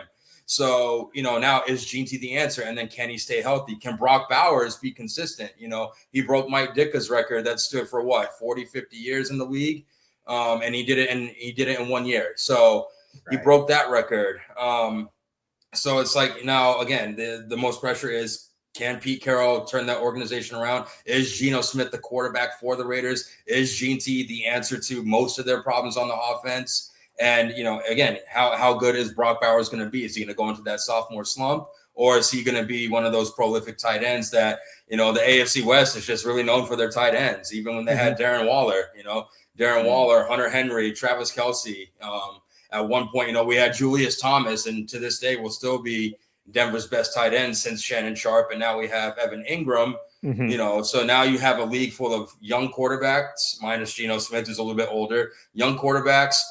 Every head coach has at least been to one Super Bowl. So you have a lot going. I think the Raiders are facing that pressure right now. Bro. Yeah, I just want to say that, like, Pete Carroll can revitalize he can revitalize a dead horse. That dude just wakes up full of energy. Like, I absolutely love Pete Carroll for them. But for me, the team under the most pressure, I'm kind of on the other end here. I think it's Denver. Truth be told, I think with the ahead of schedule success they had last year, I think their over-under win total last year was like 4 or 5 games, and they obviously ended up making that playoff run. But I think year 2, there's a little bit of pressure now. You've kind of set the bar high with Sean Payton in year 1 with his quarterback. Okay, well, kind of what you said with the, Brock Bowers in year 2, sophomore slump. Like, what's going to happen? Especially if you're not feeling very good about their draft. Does that apply a little more pressure, knowing that maybe you didn't upgrade the roster as much as you thought? So I think Denver's under pressure to just build off of what they did last year, setting that bar so high. Because Sean Payton always said, if I get my quarterback, sky's the limit. Well, year 1, it seems like you found your guy. What are you going to do year 2? I think early on, I know it's a segment down the road, but I think early on, they're kind of, with Sean Payton and Bo Nix, were expected to be kind of the dethroners of the division per se. So I think there's a lot of pressure there. We'll see. Is it a sophomore slump for Bo Nix like CJ Stroud, or is he going to build off of year one? So I think there's some pressure there. I think they handle it just fine, though. I just trust Sean Payton enough. But, yeah, I think Denver is under the most pressure. Timmy? All right, guys. This one for me is real simple, but I'm going to give you guys kind of a little history lesson in case maybe you guys don't follow Chargers fans. My team that is under the most pressure is the Los Angeles Chargers. This is a franchise that has never won a Super Bowl. They lost the only Super Bowl that they've ever played in back in the 90s, got their asses spanked by the 49ers. Okay? They went 14-2, fired their head coach. Phillip Rivers plays in the divisional round with a partially torn ACL. They end up losing to the Patriots. Then they fire their head coach, Marty Schottenheimer. And since then, I mean, it has just been disaster at trying to find a head coach. Since 2006, the Los Angeles Chargers have went through 18 head coaches, including Jim Harbaugh. But Jim Harbaugh is the 18th head coach since 2006. Okay, that is a lot of pressure. Now, there's also pressure in the sense that everywhere that Jim Harbaugh has went, he has turned that franchise around. Starting at San Diego State, he turned that franchise around. But, you know, last season, the first in Los Angeles, Harbaugh began the process of turning around the Chargers franchise. He has the mentality of building the team from the inside out, and he led the Chargers to 11-6 season. Unfortunately, they didn't get past the Texans in the first round. Now, I will say, with that being said, and the history of the Chargers, they are under the most pressure. Jim Harbaugh, you know, Dean Spanos over the years has, you know, since the Marty Schottenheimer era, has kind of become a cheap owner, okay? And he doesn't go out and spend a lot of money on head coaches. And this last season, he finally did. You know, he broke the bank. And he got Jim Harbaugh and Joe Hortz at GM. You know, he actually kind of dipped in his pockets a bit. Now, all eyes are going to be on the Chargers in year two under Jim Harbaugh. He needs to build on the success he had in year one. If he doesn't make the playoffs or pass the wild card round, you know, so if they don't get past the first round or don't make the playoffs at all, we all know the media is going to spin it like, oh, they spend all this money on Harbaugh and he can't get the job done. And then that's going to lead to all the Charger fans out there like, oh, we should fire Jim Harbaugh. Stop. But he is under a lot of pressure. The Chargers are under a lot of pressure. You know, the Chiefs have been sitting at the top of the AFC West for so many years now. And I think, you know, Jim Harbaugh has that pressure of, you know, turning franchises around. So that for me is the most pressured team in the AFC West is the Los Angeles Chargers.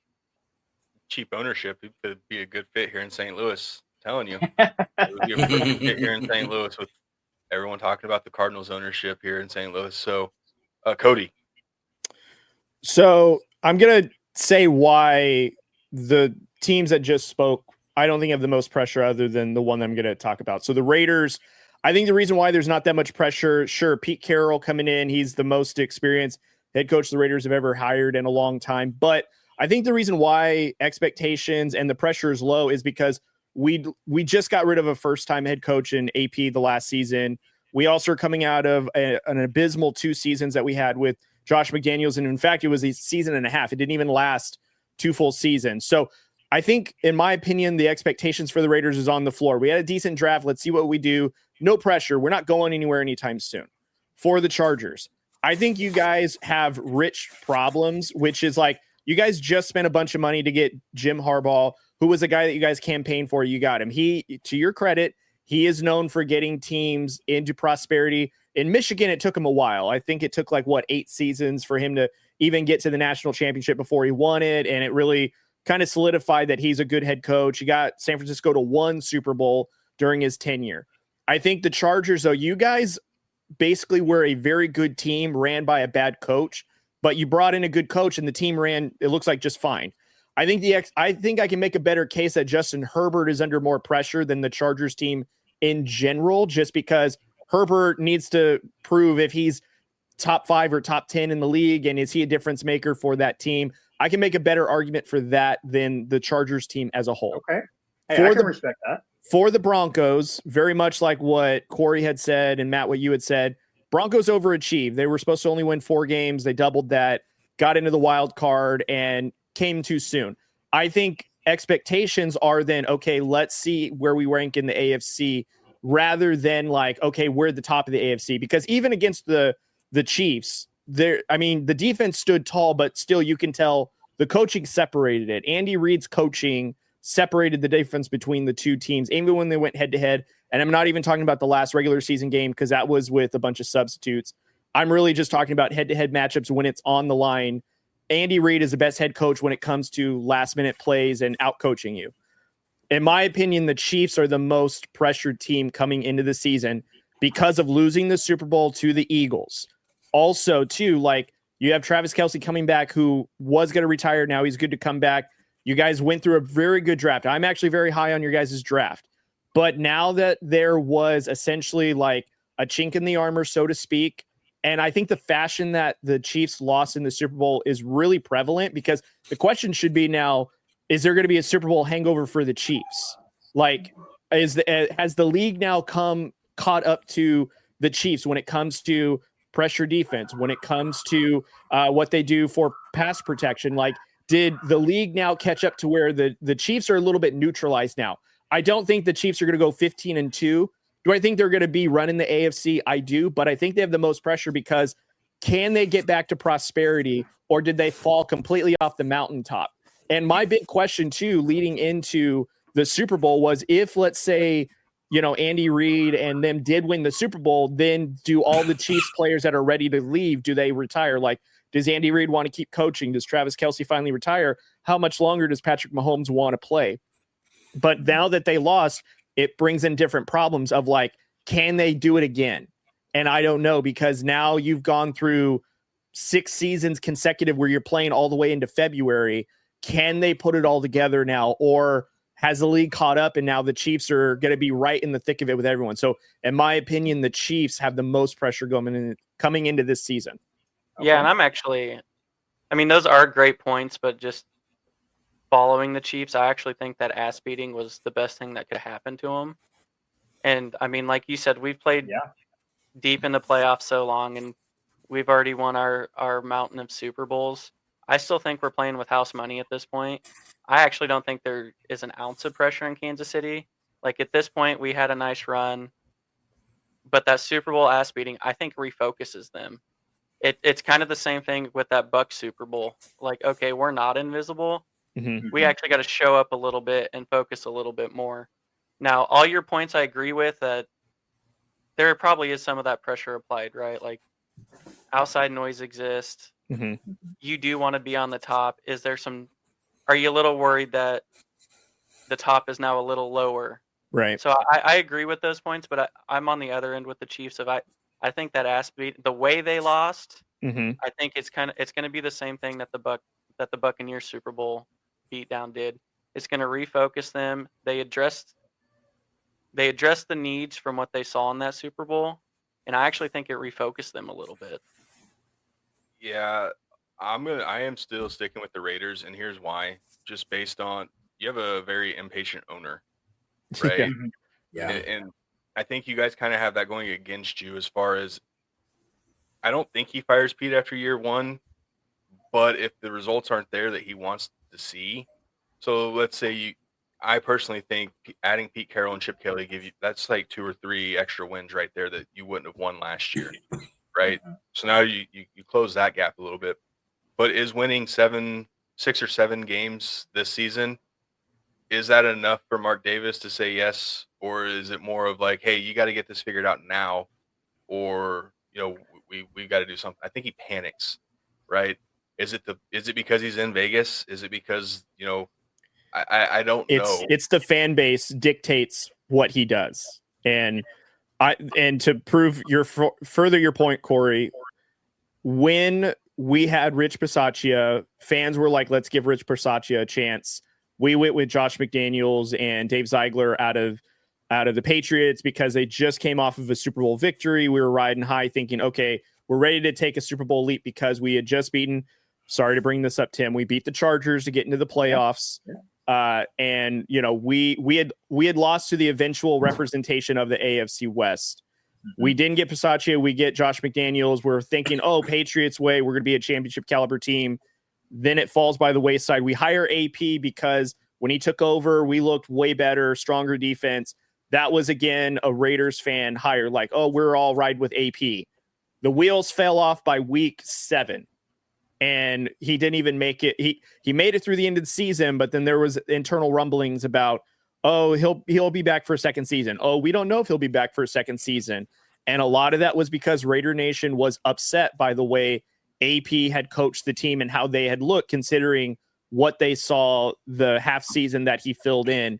And again, Mark Davis, you're right, is very impatient because he's kind of doing with what the fans ask him to do, which good ownerships don't really do that. Like Chiefs, for example, as much as I'm sure you guys clown on the ownership, the fact that they are winning Super Bowls despite what fans may say that they want or don't want tells me that ownership is just going to do what ownership does.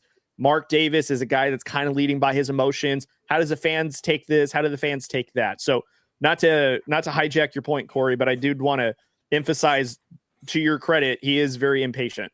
Yeah, actually, if I may real quick, I just want to push back. I think on the counter side of that, I think they're actually going to be a little bit more patient than in recent memory. Tom Brady kind of coming in and being part owner. He knows what it takes to win Super Bowls. I mean, he's got 7 of them as a player.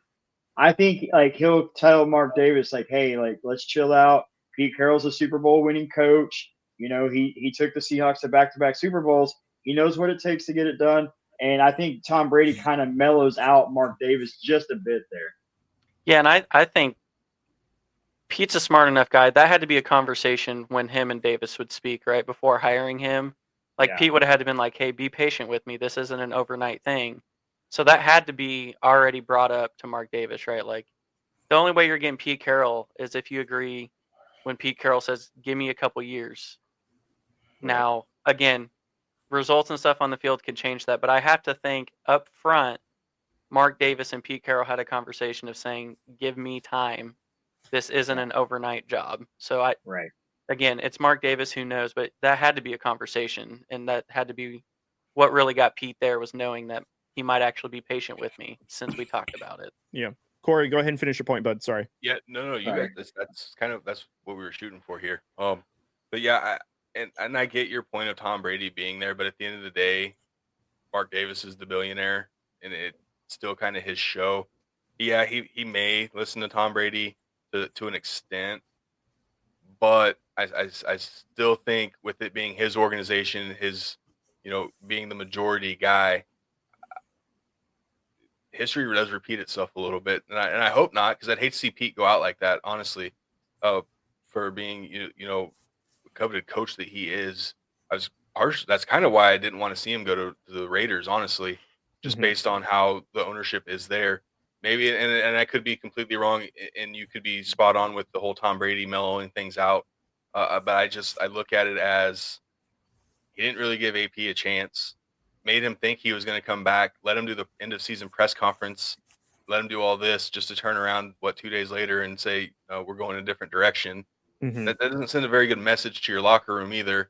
You have some Max Crosby. You got to keep Max happy, right? This is Raiders defense takes a huge tumble. If they were to lose Max Crosby, that defense goes by the wayside. Yep, exactly. So yeah, I get it. But I still think of all the ownership, I think Mark Davis is the most impatient one, and I think he wants results right away. And I get it. You're a proud franchise from when his dad had the team and what they were able to do back in their day. And it used to be a thing. You had some pride playing for the Raiders, and you haven't seen that since right before they leave Oakland, and now they go to Vegas. So that's kind of where I'm at as far as under the the most pressure. Does anyone else have anything on that before we move? No, yeah, real quick. I think I'm good. Yeah, just real quick. This is what I see. I say Davis, I agree he gets impatient, but I'm going to say this. I'm going to say he gives Pete Carroll 2 seasons to turn the team around. Like, obviously, I feel like they may not make the playoffs this year. I feel like they'll be in playoff talks just because, again, it's Pete Carroll, like, what he can do with that organization. So I think this year they'll be in playoff conversation, and next year you might actually see them as playoff contenders. Now, if that doesn't happen, I think after 2 seasons, then Davis will be like, all right, man, next man up. That's what I see happening there. I hope it's not only in 2 seasons. And the reason why is because it's been, I think, since the early 2000s, since the Raiders have had a head coach that's lasted minimum 3 seasons. And I think the last head coach was John Gruden in his first stint in the early 2000s before he was traded to the Bucs. He was, if I'm not mistaken, the last head coach that actually lasted for 3 or more seasons. And we've had some coaches that have done well for us, like Jack Del Rio in the 2016 season. He was there for about 2.5 years. Did okay. Even again with Josh McDaniels, he didn't even last 2 full seasons. John Gruden, even on this last stint, he didn't even last, I think, the full 4th season. I think he lasted 3 seasons. And after week 3, I think, or week 4, he was out because of his emails. So the fact that the Raiders have so much turnover at the head coaching position, like we're paying 3 or 4 head coaches right now on the payroll. 3 of them don't even coach the team anymore. That just tells you like the turnover of head coaching, and that's not a healthy organization. And further Tim's point, which is what I also wanted to drive home, is Tom Brady kind of more being involved in football operations is going to be better for Mark Davis because he can just be an owner now. Just sit back, let football do football things. You don't have to act like the football guru because his dad did that, which, he was very good at. But also let's not ignore that, Al Davis had some really shitty draft picks during his time as owning the Raiders as well. So, and again, I've been a Raiders fan my whole life. A lot of it was during the 2000s, the 2010s. We were dogs. We were dog water. Like, we were not good. And a lot of that was under the ownership of Al Davis. It's kind of had some sparks under Mark Davis, but this is the first season I feel like there's some adults running the operations in terms of like Tom Brady, Pete Carroll. We have some adults, some mature people. Let's run football operations. Mark Davis, you can just be kind of behind the scenes with your bad haircut and let the football people do the football things, So yeah, that'll never get old, his haircut. It really won't. So let's get to our next one. Obviously, we know who's ran the division now for a little while. Cody, go ahead and start us off with who is the most equipped team right now to maybe dethrone the Chiefs this year? I think with the draft that we just talked about, and again, I'm already saying that I believe that the Chiefs are under the most pressure heading into it. I think the Chargers today, with how the draft is, are probably the team that's most poised to take out the Chiefs. If things come to fruition, like what the Chargers are hoping for with Amari and Hampton, Trey Harris, like we just talked about, their offensive line, defense is a little suspect to some respect, but let's see what they do during, leading into training camp and the rest of the preseason. And then also, what are the Chiefs going to look like with how their team is? So I think if there's a team that is most likely to dethrone or most equipped to beat Kansas City, in my opinion, it'd be the Chargers today. I wanted to go with the Broncos, but I mean, defense is a really good thing. Don't get me wrong. That's what's really going to neutralize that offense of the Chiefs. But I just feel like the Chargers can get home to Mahomes. I feel like they can get enough pressure to where they can disrupt that offensive rhythm. And I think the Chargers, with Justin Herbert, with the weapons that they've added, I think stand the best chance to be able to go into a shootout with the Chiefs and beat them if they had to. So in my opinion, my answer would be the Chargers today. Wow. Matt, Thank you, Cody. Matt, what about you? So this might be because I'm biased, but I said the Broncos. Now, I know we talked about the draft and I said they were a C, but not because I questioned the talent. I think pretty much for the most part, they drafted talented players. But, if you look at the first matchup of the season, in Arrowhead and Austin, you may agree to this or not. The first half of that game in the first matchup, Denver was all over KC. I mean, KC barely got across midfield in the first half. And, then the penalty happens and that just kind of like sucked the life out of Denver after that. And it was all KC. But for them to go into Kansas City with a rookie quarterback, and Kansas City is a very tough environment to play in. And the Chiefs were undefeated, in that game. Going into that game, they were 6-0, I believe. They were 6-0. Bo Nix comes in as a rookie quarterback with, and the offensive roster wasn't anything to write home about. And he went in and put up 2 back-to-back scoring touchdown drives and beautiful throws. The last one to Cortland Sutton. I mean, he beats Trent McDuffie, perfectly thrown ball, touchdown. They go up 14-3. So with that momentum, with that mentality, like to be able to stand toe-to-toe with Pat Mahomes and know that you can compete with them, that's morale boosting right there. That's that mentality like, all right, I can compete in this league. And Denver's offense, again, that was just a statement like we can compete with them. Question our offense if you want, but we can compete. And then one of the things I know we talked about keeping Pat Mahomes off the field, but when if he's on the field, and how do you beat him? You have to be fast and physical. Jahdae Barron, one of the things that I did like about Barron was how physical he is. He bumps he bumps receivers off of their routes. He throws the timing between receiver and quarterback off. He's so good at it. And one of the things he excels at is he can bait any quarterback into thinking there's a read there that's not there, and then he jumps the route. So that's one of the things I'm excited to see is that how our corners are going to match up against his receivers. They're fast receivers, but we have physical corners. So I feel like Denver, with their physicality on defense and the young roster on offense, I feel like they're most equipped to take out the Chiefs. Timmy? I like it. Okay. So I'm going to kind of stay on a little biased here coming from a Chargers fan, but let me explain this real quick. Jim Harbaugh is in his second season with the Chargers. Historically, dating back to the days when he was the coach of the San Diego Aztecs, in college. His teams tend to take a leap in year 2. Now, if you remember, he was the coach of the 49ers. Like Cody said, he led them to a Super Bowl. His record with the 49ers is 44-19 in 4 seasons with 3 straight NFC Championship games, including taking the team to the Super Bowl in his second season as the head coach. Now, fast forward to this season, second season. Is history going to repeat itself? And I think it very well could. The Chargers have what it takes to beat the Chiefs. They have a very solid defense. Now they have, a very great run game, good O-line, superstar quarterback, Jim Harbaugh as the coach, and then the receivers that the Chargers drafted in Trey Harris, Keandre Lambert-Smith, drafted in tight end Arondé Gatson. I think the playmakers are on offense are there. So if this becomes like a shootout, I feel like the Chargers are now kind of equipped a little bit more with they can stay with the Chiefs offense and they can stay with the Chiefs on the defensive side. So for me, I think Jim Harbaugh came to LA for a reason. He came to win Super Bowls. And one thing I want to point out about Jim Harbaugh is he was on the Rich Eisen show the other day. And he said he woke up at 3 a.m. And he said, I have to get Justin Herbert into the Hall of Fame. And he goes on to explain the way to do that is by winning multiple Super Bowls with Justin Herbert. I think that poises him. I think that motivates Jim Harbaugh to lead his team. And I think we're going to see a better version of the Chargers, and we're going to see the best version of Justin Herbert that we've ever seen in the NFL.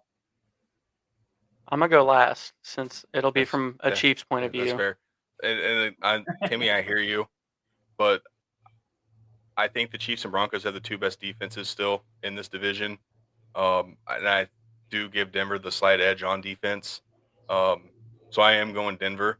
And expectations this year, I think it's a little different. I know everyone talks about sophomore slumps with like C.J. Stroud and whatnot, but he has an OC. Sean Payton is the head coach and OC. So I don't see that. There may be a slight regression, but I think with his ability to run the football as well, I really hope he's not our leading rusher again this year. Then we may have a different discussion as we maybe do episode 4 of the AFC West Roundtable. But I think their defense is equipped, and I think we don't have to worry about shootouts with the Chiefs. I think the days of the Chiefs being able to put 30 on Denver, which I think even Patrick Mahomes, some of his worst games statistically Frickin' Justin Simmons are against Denver. And even without Justin Simmons last year, Denver's defense was able to hold their own. Now, so I'm not throw the second game out the window. That doesn't count. Okay, I'm talking about the first game. All right, and even previous seasons. But I do like Denver's defense to hold their own against Patrick Mahomes and the Chiefs, and I do think Denver's offense is good enough. And I do think Denver's offense is good enough to I know the question with the running back, but we had Evan Ingram, and I think Evan Ingram's going to be probably a top 5 tight end in the NFL this year with Sean Payton, just based on what Sean Payton can do with tight ends and how he's going to be able to, and hopefully, please stay healthy. Again, that's all, we're talking like everyone's going to stay healthy. But then we talk about Dre Greenlaw, Bunga, the safety that we got. I like those pieces. Now, I may not agree with their draft and how they went about their draft, but I think he's going to find a way to get those guys integrated. And again, I'm giddy on Barron, and I think Barron's going to be a huge game changer for that defense. So for that reason, I am going with Denver. And when we get to our predictions, you'll see why. So. Yeah. So surprisingly, hey, real quick before I say. Go ahead. I was just going to push back on Cory for just a second. You want to bring up the Broncos defense and how good they are compared to the Chargers. And I just want to point out that the Chargers defense, was really solid last year, 13.6 points a game or something like that. I mean, they didn't allow very many points. And they were one of the few teams that actually can contain the Kansas City Chiefs. Where they lacked last year was their offense. That the offense tend to sputter without that solid run game. So I just want to push back real quick and say, don't count out the Chargers defense just because they didn't go get like superstar playmakers like Jahdae Barron. I think the Chargers defense will still hold their own in the AFC West. Yeah, and I think they still will. But, I mean, at the same time, it's kind of like, I know Bosa, you guys subtract that, so that may actually make your defense way better, just losing Bosa and letting him go because he was never on the field, so it doesn't matter. Exactly. Yeah. But again, I still have question marks on your secondary. I love Derwin James, but then like some of your corners and stuff, like they're younger, and what they're able to do. And I'm not saying that the Chargers are going to be, a booty call or anything of the division. I still think the Chargers are going to be good. I like this Broncos roster compared to where we have been in the past and what we've been able to do. And I'm going into it as if we're healthy and Dre Greenlaw gets back to where he was at prior to the injury in the Super Bowl, I think that elevates Denver's defense because now we have a run-stopping linebacker that we've been lacking. Our linebackers have been complete dog shit. I hate our linebackers, and that still upsets me that we didn't quite address that in the draft. But if he can stay healthy, that gives us another added piece. Now I think more pressure's off of Riley Moss, where we're not going to have him guard. We're not going to have him on T. Higgins, where T. Higgins can go off for 14 catches for a game. Mm-hmm. So, again, there's a lot of moving pieces, a lot of moving parts to it. So if it goes how I think, and Vance Joseph got a little more aggressive last year because he knew he could, and what we're able to do with Nick Bonito, Jonathan Cooper, Jonah Ellis was really well, as and what he was able to do. So, again, that's kind of where I'm at as far as that goes. But I still think the Chargers are going to be up there. But I like Denver right now. Yeah, surprisingly, the two teams, because this isn't to win the division, it's who I think I'm at the point of view of not most equipped to beat KC. I'm going to give the Kansas City Chiefs point of view of like who I would rather not face. And honestly, I think the two teams that worry me the most out of our division opponents, it's Denver and actually the Raiders. Interesting. Yeah, sorry, Timmy. It's not a shot at you. I'm actually. You'll eat Chargers can't even make the list. Yeah, Chargers can't even make the list. Yeah, he's going to eat those words. No, so it is the Chargers I'm worried about the least for sure. I still think they're going to be better this season than the Raiders overall, but this is just who I think just won't match up well or will match up better with the Chiefs. And it might be a Pete Carroll love. I also love Harbaugh though, so like we just have a division of coaches I do absolutely love. To be honest, I'm a big Michigan guy. Anyway, I think the biggest I'm gonna pick Denver. I still think Raiders aren't quite there, but even the Raiders as dog shit have always played the Chiefs the best anyway. That's kind of where my point of view is coming on that. Like even when the Raiders are just dog water, as Cody said, still great games, still close games, right? Like somehow, some way, and it could just be the rivalry, right? Maybe there's still some hatred in these players these days. I think you see it less and less, but I think it's still there. I think Max Crosby's mind games with Patrick Mahomes, it's awesome to watch. I think it does rattle him a little bit. Like even if he's not getting sacks, he's still hitting Patrick Mahomes in the chest every play. Yep. And Patrick Mahomes can say what he wants, but it's gonna piss me off after a certain amount. Like, stop. You know what I mean? But I still think Denver. And this isn't disrespect to Chargers defense, but I think Broncos have the best defense in the league. I mean, they led the league in sacks last year. They're not going to get any worse at that. They might even be able to generate a little more pressure given the coverage that they've added. You can, they were doing it with their front four. Now you can disguise a little bit. You can send an extra guy knowing you have 2 lockdown corners. And even last year, I mean, they were a blocked field goal away of going into Arrowhead. Mm-hmm. Like, plain and simple. Like, it was that close already. I'm a big Bo Nix guy. I was before he was drafted. I hate that he went to Denver.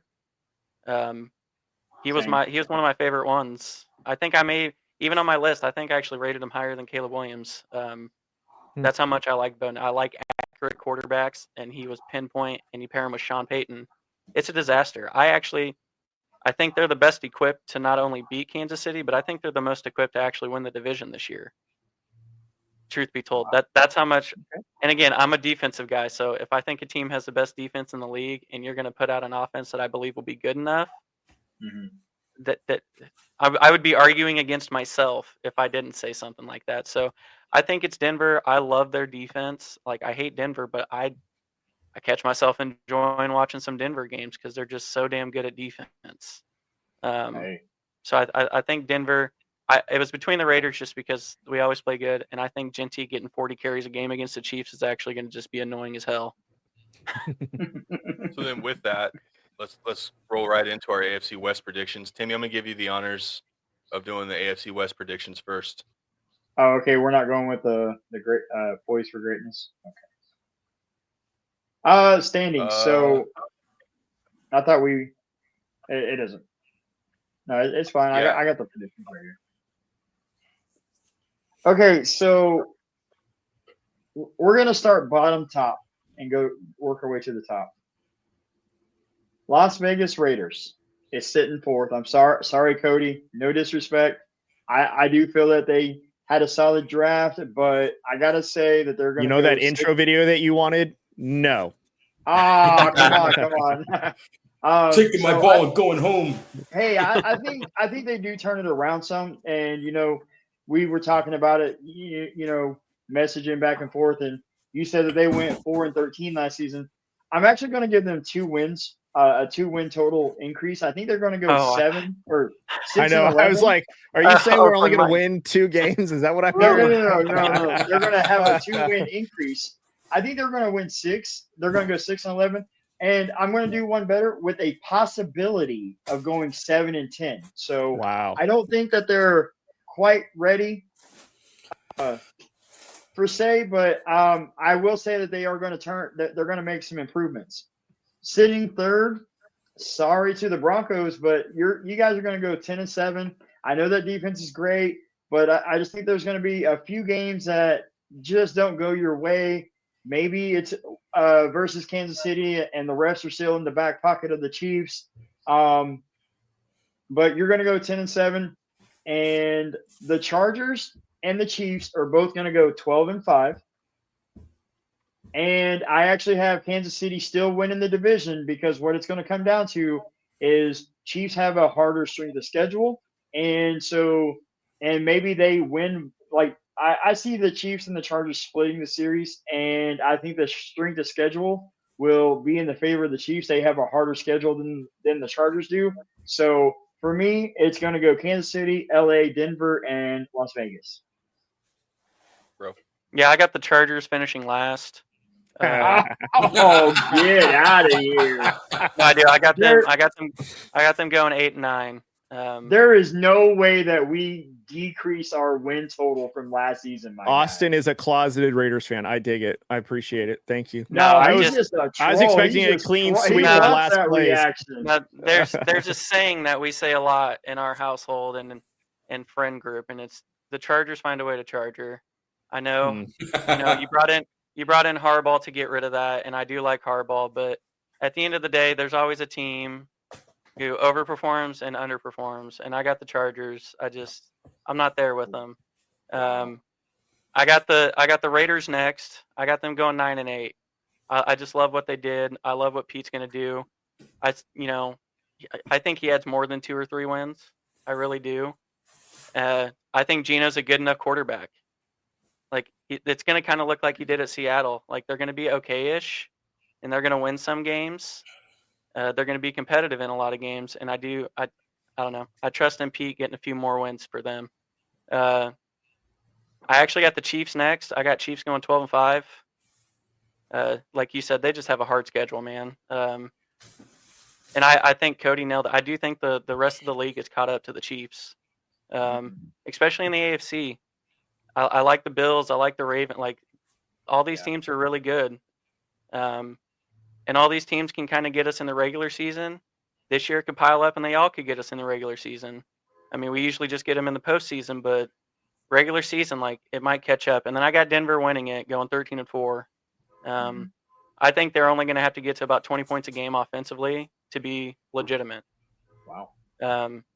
I think with the offense they have, with Sean Payton running the show, 20 points a game is going to be a cakewalk. Obviously, barring defensive injuries for Denver, their defense is going to be historic this year, especially if Greenlaw stays healthy. That's really been a weak spot for them. You add a linebacker like just one linebacker like Greenlaw. You would have liked to add more. Don't get me wrong. You're putting a lot on one linebacker to kind of man the group for a season with injury problems, but I like that. I like that addition for them. So I got Denver winning it all at 13-4. In my defense, Tim, I told you well before the show came on that my brother would say something that was going to be just completely out of fucking left field. And Hey, so real quick, I just want you to save this. This is May 7th, 2025, the first episode of the AFC West Roundtable, and I want you to make sure that this video is saved. That way, at the end of the season, we can look back and see how well we did, and that way we can tell Austin here that he just ate his words for saying that the Chargers were going to finish dead last in that division. Oh, hey, man, that's what this is about. I'm not going to repeat what everyone else in the world's saying. That's boring. Like, think for yourself, and that's what I do. I mean, Tim is starting to get them anime veins, man. Huh? I said, Tim is starting to get them anime veins, them little X's on your forehead. That's right. Cory came to Austin before the show and goes, "You better pick my Broncos or I'm shutting this down." No. And I didn't even tell him that I told you guys that he was going to say anything like this. Like, I know him, obviously. Right. So obviously. Again, I told you there's going to get to a point, and I honestly, this is later than I thought. I literally thought it was going to be earlier on in the show, but I told you he is going to say something that's going to be, it's going to be your WTF moment. Timmy, your face when he said that was the WTF moment. He kind of looked like he thought I was joking for a second, and then that's why I doubled down. I kind of really did. I was like, there is no way that I'm hearing this properly, and I'm just sitting here, and I was like, and then you're just like going on with it. I'm like, oh no, he's being for real, and I was like, okay, for real. That's what I will say. Today? Like, okay. You have every right to make me eat my words at the end of the year, but if I'm anywhere close for these records, you guys also have to give me my respect, all right? Hey, I will. I'm not going to say I'm going to wear a Chiefs anything, but I will eat my words, and I will admit I was wrong if I'm wrong on any of these takes. He'll get a KC haircut. He'll get KC engraved in his hair. That's a negative. My fiance cuts my hair, and there is no way that she would ever cut KC in my hair. Yeah, Cody, you're up. All right. So I love that Austin basically had my Raiders in third place, and I don't have them in third place. I wanted to, but I got to taper expectations. Do I think Pete Carroll's going to come in and make this football team look like an actual professional football team? I do. But the record I have them in fourth place is I'm going to say that they're going to double their win total. They're going to be 8-9. I actually think that we can all agree that while expectations are low, if they had a pretty good leap season, like a leapfrog of a season of like, you know, a surprising AFC team, we wouldn't be surprised just because Pete Carroll turns programs around. And I'm hoping that Pete Carroll works his magic on the Raiders and we look like a respectable football team. The bones are good, so I'm hoping that, you know, we get the most out of it. But I'm tapering your expectations. I'm saying fourth place for the Raiders at 8-9. And then I have the Denver Broncos finishing third place at 10-7. Here's why. I think their defense is going to be absolutely elite, but I'm concerned on the offensive side if there's enough weapons to get into these shootouts. When this defense, let's assume the Broncos offense just sputters. Can this defense sustain going back on in the field again and again and again on those times where the offense doesn't have anything going? Can the Broncos sustain that? And I just think that they've got a pretty difficult schedule. I wouldn't say it's the hardest. It's not the easiest. I think it's right in the middle. There's a lot of questionable teams that have also improved on their schedule that make me wonder, can the Denver Broncos get over that, or are they going to be the same team that they were last year, which is very respectable. So I have them finishing third place at 10-7. And then I have the Chargers and Chiefs finishing tied for first and second, both finishing at 11-6. I think, truthfully, that the Chargers and the Chiefs are, at this point today, and again, we don't know how the rest of the season is going to go, but today, I think they're the most matched team. And we were talking about Broncos defense are the toughest ones to face against the Chiefs, which I completely acknowledge and respect. But I think the Chargers defense, in my opinion, is just strong enough to cause issues enough to where they can get stops. Whether or not they can sustain that over 60 minutes of football, I don't know. But I do think that the Chargers have the offense to keep up with the Chiefs. And I think with adding a Trey Harris, having Ladd McConkey, having Omarion Hampton, I think that this offense could look a little bit more explosive. And the fact that Harbaugh likes to run the ball, and we haven't even talked about that they added the veteran running back, Najee Harris, who is a pretty good complementary running back that could be a 1-2 punch for this offense. And again, with the way that Harbaugh loves to run the ball, I would be concerned if I were the Chiefs having to face that twice a year. But the Chiefs are the Chiefs. I couldn't find a way to say that they're going to make this large fall. Do I think that they're going to win 15 games?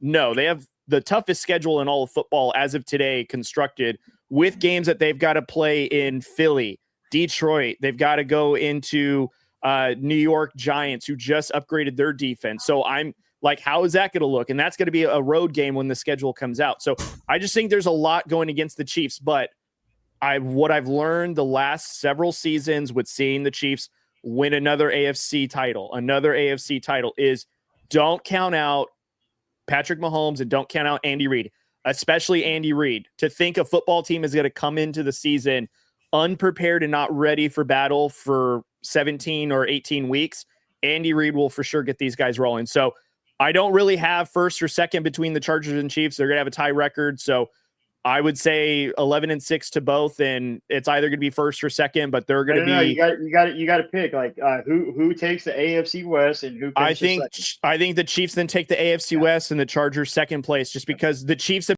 been here before, and respectively, none of our teams have really gotten that AFC West crown in a long time.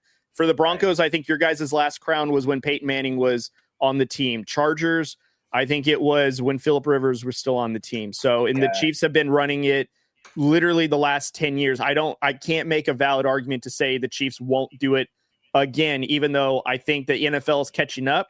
In our division, the Chiefs are still the top of the mountain until otherwise. So, I never thought I would actually agree with a Raiders fan, but Cody, spot on that. And I respect that take. And out of the five of us, he's my new best friend.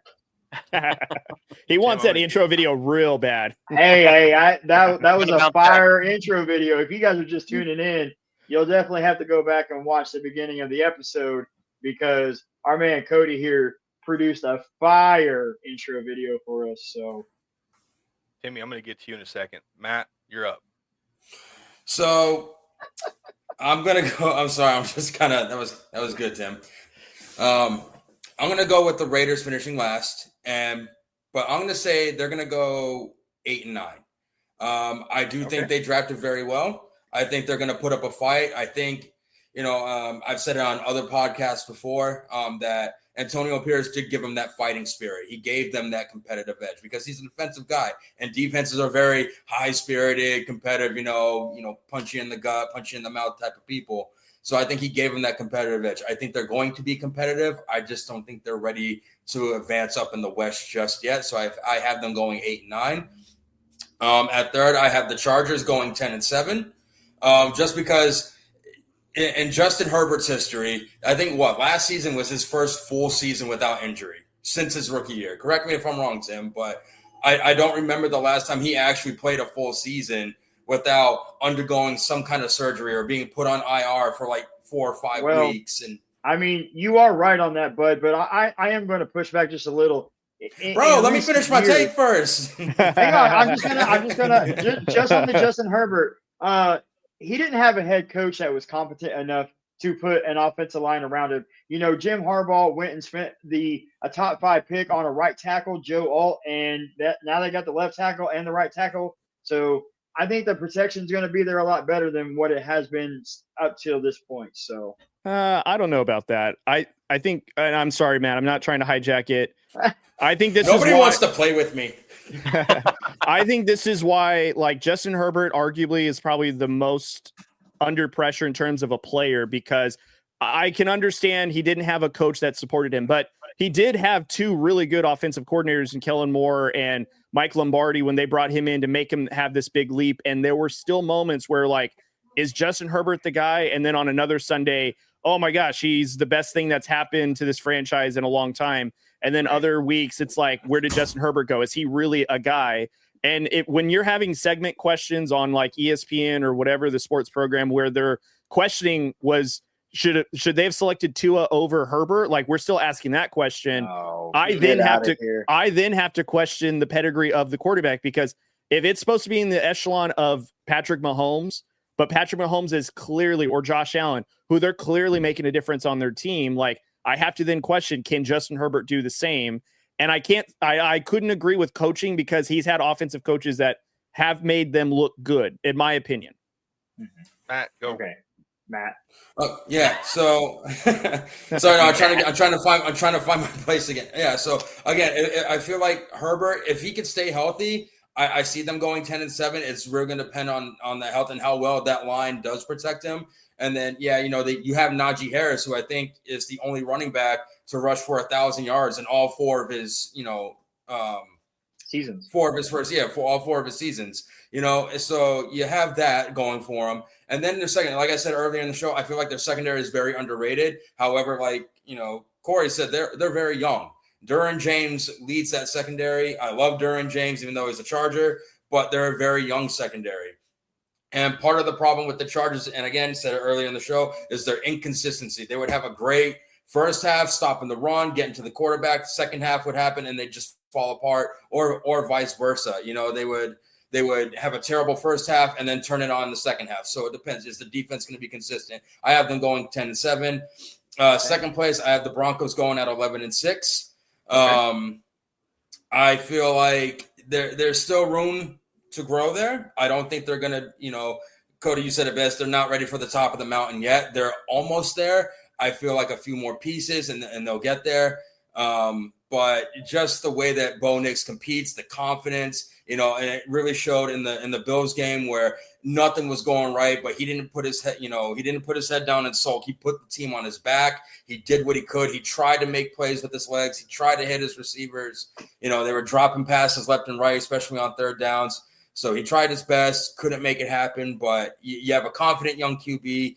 The offense is young. The defense is, you know, again, I think we all said it. The defense is probably going to be the number 1 defense in the league this year. And then, you know, the Chiefs you can never rule them out. And just like when plays break down, when the game is going south, they find ways to win. I know everyone likes to say the refs, but your team needs to play better. That first game in Denver, again, I said it before. They had him in the first half. In the second half, Denver only put up 25 total yards of offense. If you think you're going to win a football game with 25 yards of offense, you're fucking high, you know. And then, you know, with the playoff game with the Texans, yeah, the roughing the passer calls. But if you think you're going to win a football game, if you let your quarterback get sacked 8 times and miss 2 field goal attempts, you're fucking high, you know. Right. So you never rule the Chiefs out. I have the Chiefs going. I got the Chiefs going 13-4 in this one. Yeah, I do want to say that this Broncos team, it gives me very much not the Eagles Super Bowl team, but the year before when we beat the Niners, where Chiefs had that elite defense, struggled a little bit on offense, but did enough to win games and really end up winning the Super Bowl. This Denver team has given me those vibes. An elite defense with just enough off. I trust Sean Payton and Look, Bo Nix is a second-year quarterback, but he's still old as shit. He's got a lot of football under his belt. So I trust Sean Payton and Bo Nix to pull out a lot of these games, these slobber knockers, these close ones where everyone's on the fence on. I fully believe Sean Payton and Bo Nix pull those out. They're giving me very much 2 years ago Chiefs vibes with elite defense and enough offense. And then look at 2015. Peyton Manning had his worst year, right? The defense kind of carried it. The defense in the Super Bowl. Denver's not going to the Super Bowl this year. I'll tell you that now. Cody, I'm sorry. I'm not giving the Raiders that many wins. I know everybody. Not you too. Hey, take away his intro. Take away his intro. Yeah, give it back. So I do have the Raiders obviously fourth, and you're gonna see improvement. Like I'll say that right now. Not enough. You're still gonna win 6 games. Maybe I'll be not 7. They'll go 7-11. That's a nice backhanded compliment. Thank you. Yeah, you got 7 games. You're good, right? Yes. Yeah, 7-10. Sorry. And then Timmy, because I wasn't 100% in love with your attitude earlier, I'm docking the Chargers 2 games because I had them and Denver tied at 12.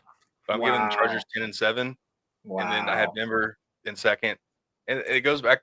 Look, we can't. Hey, don't dock the team for my actions. We're not, and I'm not going to sit here and I hear all of it. Even the national media talks about the Chiefs, right? National media, the Chiefs window, this.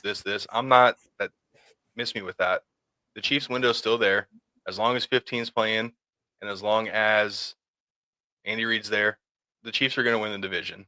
Okay, It's just that they're always prepared. They may not show it all the time, but they're prepared. And again, I'm not going to be one of those guys that says the Chiefs' downfall was the Super Bowl. I do think it gives them a little shot. I do. This is going to be the first year, and I'll say it now. This is going to be the first time Patrick Mahomes isn't going to make the AFC Championship game, though. Ooh, I will say that. Okay. So we'll put that on May 7th. I said it. Patrick Mahomes isn't going to make the AFC Championship game. But again, and that's going to lead right in here. Let's move right along to our last one. And then, is the AFC West the best division? Timmy, round it out. Okay, so for me, I feel the AFC West can have a great year for one of many reasons. Okay, but first and foremost, they have a great amount of experience at head coach. 3 out of the 4 head coaches have won a Super Bowl. Jim Harbaugh hasn't won a Super Bowl yet. He went to a national championship. He knows what it takes to get to the big game and win one. He's been to a Super Bowl before. You know, Harbaugh's only had 3 losing seasons as a head coach since he became one in 2004. None in the NFL. So Harbaugh has not had a losing season in the NFL. Next up, we have Sean Payton, who's a great coach who turned around that Saints franchise after Hurricane Katrina. He led the Saints to a Super Bowl and won one. You know, he won one with Drew Brees at quarterback, and now he's got Bo Nix, who many are comparing Bo Nix to a young Drew Brees. So that's a very great compliment. And, you know, his brilliant mind when it comes to football is truly amazing. In the 2 years as head coach of the Broncos, he's really turned that franchise around, in my opinion. And, you know, he drafted Bo Nix. Like I just said, he reminded of an early Drew Brees. And we all know what Peyton and Brees did together. Next up, we have Pete Carroll. The Las Vegas Raiders won't be the same team they have been the past few seasons. This team is hungry, okay? They're very hungry, guys. And, you know, Pete Carroll is a great coach. He only has 4 losing seasons in the NFL, one of those being in 1994 as the Jets head coach, so we won't count that. But, you know, he's gone back-to-back Super Bowls with the Seahawks, winning one. You know, unfortunately, in the second one, if he would have just handed the ball off, he would have been a 2-time Super Bowl winning coach. But, you know, in college, he led USC to back-to-back national championships. I honestly feel that the Raiders can be a borderline playoff team either this year or next year. And then here we go. The GOAT, okay, Andy Reid. Not much to be said about this man other than greatness, absolute greatness. He is arguably one of, if not the best coach He has a massive coaching tree. I mean, just look it up, guys. Look up his coaching tree, and you'll be impressed. A lot of his assistants have gone on to become head coaches themselves at some point. All Andy Reid does is win ball games. That's all he does. He wins. Enough said. He has been coaching either as an assistant or head coach since before I was even born. And all he does is win, win, win. Since becoming a head coach in 1999, he only has had 3 losing seasons, none of those with the Chiefs. He has only missed the playoffs 6 times in that span. His record is 273, 146, and 1, and a postseason record of 28-17. He has been to 6 Super Bowls as a head coach and won 3 of those, all with the Chiefs, of course. So, yeah, when you ask me why is the AFC West the best division, why could they be the best division in football? It starts with the coaches. The amount of greatness all the coaches has in this division will make the AFC great and has the potential to have 3 of the 4 members in the playoffs once again. Cody, good luck. Well, I mean, I'm going to just echo what Tim said. So at any given time, there's an argument that could be made, a valid, like realistic possibility that 3 out of these 4 teams are going to be in the AFC postseason in some form or fashion. And there is a scary scenario. And I'm not trying to say that the all Raiders 4, baby. are going to, yeah, there is a probability that all 4 can get in there. The Raiders maybe need to do it in about 10 wins and have a lot of things fall our way. But the fact that at any point, 3 out of these 4 teams in this division could take these AFC spots, again, to echo Tim's point, a lot of these head coaches previously been to a Super Bowl. 3 out of the 4 have won a Super Bowl. And not only that, there are Hall of Fame-esque players on all 4 teams at some form or fashion.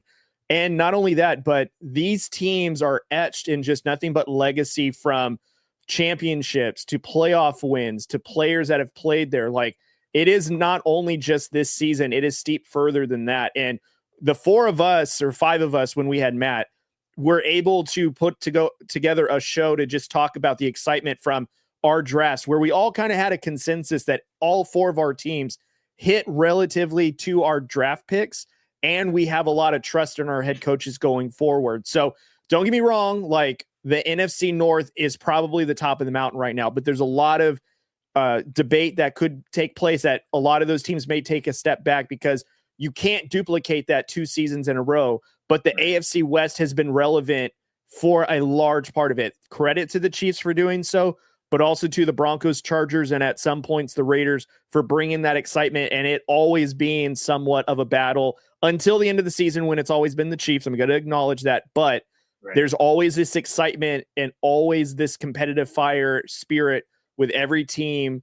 And the reason why is because, again, all 4 of these teams at some point could strike lightning in a bottle, and an argument could be made a championship is going to come out of this division. Just depends on what team, when they get into the big dance, how far is it going to go? Because put our teams up against like the Texans, the Bills, the Bengals, the Ravens, I think a lot of us would make good cases why our respective team could hang with them, those in the playoff contention. I won't say that the Raiders are a Super Bowl contender, but if you want to argue Chiefs, Chargers, Broncos, you make an argument why they are probably better than those respective teams in the AFC to probably jockey for a Super Bowl position. So that's why I'll say the West is the best division in football. The West is the best. No, I agree. The West is the best. I think you guys were spot on pointing out just like coaches and quarterbacks. You ever heard me before? I think the biggest thing for franchises is your head coach, quarterback. Yep. You can have a good coach and a good quarterback, but they also have to mesh. Like, it matters. So when you're talking about the AFC West worst quarterback head coach combo being Pete Carroll and Geno Smith, every division has a combo worse. Plain and simple. Mm-hmm. That's really where it starts for me. Obviously, Sean Payton, Bo Nix, Harbaugh, Herbert, Reed, Mahomes. I think those 3 combos are all on elite levels. Mm-hmm. Like, from just obviously, I don't think the Chargers are too elite, because the 3 teams making the playoffs are obviously Chiefs, Broncos, Raiders.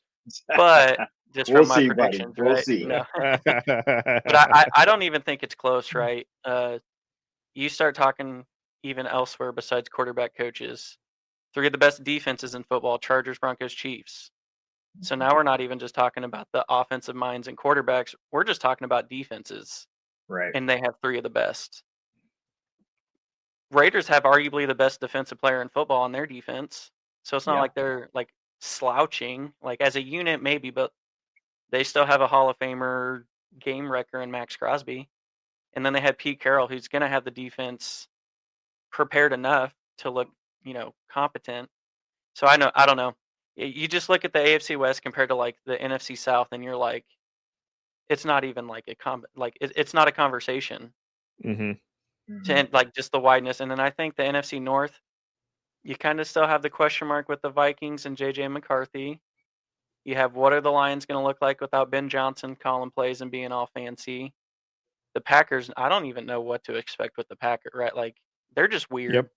So I think that division would be the closest, but I think there's still too many question marks on those to really compete with the AFC West for the best division, because like even outside of what we all said, coaches and quarterbacks, this division's also rocking 3 of the best defenses. Mm-hmm. Yeah, that's kind of where I'm at also. I look at the AFC North, but then you can't because the Browns, right? Like you don't know. Yeah. But I do see a strong bounce back from the Bengals, barring outside of their defense, who knows? So again, like you guys have said, NFC North, AFC West. I wish this was the year that we did play that whole division. I think we played the East this year. Thank God. That's gonna be some good. That's gonna be some good football. Jaden Daniels, Bo Nix, Justin Hurt. I mean, those are gonna be some good matchups. But I think when it's all said and done, I think the NFC East has the potential of possibly making a case, barring, there's a lot of question marks there still. Where I don't feel like there's as many question marks with the West. I think head coach, quarterback, and even like the front offices, GM, head coach, quarterback, you have those kind of lining up. So it's a perfect storm. And I think that's why we're so excited to bring you guys the AFC West Roundtable multiple times throughout the season. Oh, yeah. This, again, 2 hours, 16 minutes. We knew it was going to be a long episode. Did we think it was going to go this? No. I didn't. But that just means we brought to you guys what we're passionate about, the AFC West. Yeah, when you have 3 good teams in the Chargers, a lot of conversation can really take place. Cory, I just want to pause it right there for a second. The other night, we were kind of testing out the studio, making sure everything was going to work properly. And you and I kind of had a conversation, and I said this could be a 2-hour show, if not more. You did. And when you get a group of guys that has the passion that we do for our teams, we don't know, and we don't know what each other said. So Austin throwing the Chargers at the bottom of the list, like that was a genuine reaction, guys. Like I didn't know he was going to say that, Nobody and did. So what this does is you guys are really going to see the passion that we have for our teams. Like, yeah, we have passion for football, but man, you're going to really see the passion for our teams on these episodes of the AFC West Roundtable. And this is just the first one we're going to be doing throughout the season, so stay tuned. You don't want to miss any of this, because this is going to be an instant classic every time that this group gets together. Yeah, someone between you and me are going to be eating words, just given some of our takes. So, yeah, those future ones are going to be some hot takes. I hope it's you eating your words and not me, but I will eat mine. So make sure you guys go. Matt had the rookie move. Laptop died. So obviously, not like we're doing a show, Matt. Plug it in next time, buddy, if you're watching. So make sure you guys find us on Instagram. All of us are on Instagram. We're very active on Instagram. Thank you to our new followers. I think we were at 901 earlier when I looked. So we're getting closer to 1K followers. Our Twitter numbers or X numbers are going up as well. So again, thank you to all of our new followers. Timmy, I know you're getting ready to do a giveaway on yours. And again, so go find those guys on Instagram. We're on TikTok. I'm still not very good at posting on TikTok, but I'm working slowly on getting on TikTok. Any closing words, boys, before we roll out? Go ahead, Tim. I just want to say that this is truly an honor to be sitting here at this table with this group. Cory, when you pitched the idea, I think it was a month ago or so, or close to a month ago, in our little chat that we're in. And I said to you, I said, I want to represent the Chargers because I want to be a part of this because I know that this is going to be great. And I know that when people see it and when they hear it, even on Spotify, they're going to see the passion that the five of us have, and I don't think anybody's ever going to be able to question that. And this group, I mean, we love talking football. These guys, they like talking, more sports. I'm strictly football, so that's all I will ever talk about on my show. But real quick, guys, fans, listeners, if you ever want to talk ball, we will answer the call. Love it. Love it. Cody, you got anything? I really appreciate the invite, fellas. This has been a great 2 hours and 20-minute program. Doesn't even feel like that. And I've been on some shows where it feels like it's forever long. This one felt pretty quick. I'm really fortunate that you guys reached out, and I can't wait to, do a bunch of trash talking to you guys when our AFC West teams face off to one another, hear your guys' reactions to teams when they lost, when I cry on your guys' shoulders because my Raiders just ain't doing it. So I'm looking forward to this season. I appreciate this, what you guys are doing here. And I can't wait to see what the rest of the season holds. Yeah, no, I agree. And we have schedule released next week. So we'll see how everyone's schedules are going. Bro, do you have anything? No, I just want to thank you guys for joining. Always good to just talk sports, get a little debates going on, good conversation, and really just, I think what Timmy said, right? Just getting some passion out there, but also sharing just some team knowledge and team tidbits, right? Like different points of views. That's my favorite part of it. If you can't tell, like sometimes my point of views are, as he said, out of left field. Mm-hmm. That's my favorite thing, right? I don't like repeating what kind of everyone else says, right? Like in my heart, do I actually think the Chargers might finish last? Maybe, maybe not. But I don't like just repeating like what everyone expects, right? Like if there's one thing I wanted to switch, that was the one thing that I like pinpointed. Like I could see this happening more than any of my left field ideas, right? Okay. So like just getting different points of views, different opinions, that's my favorite part. So I just appreciate you guys joining the conversation, throwing some good topics, knowledge, passion out there. It's been a blast, more than we could have ever asked for, and really just appreciate you guys joining. Yeah, so we'll wrap it up. Thank you to everyone in the chat. This was an active chat tonight. Loved seeing it. I wish I could have put all of it on the screen, but we were trying not to disrupt the flow of everything. So we'll work on getting the audio out here in the next couple of days. I know StreamYard takes a little bit more time to upload and then getting it to Transistor and stuff, and then out to Spotify. So look for that in the next couple of days, and we'll let these guys know when the audio's out. So make sure you guys go subscribe to the YouTube channels, all of our YouTube channels, and we will talk to you guys next week. Have a good day, guys.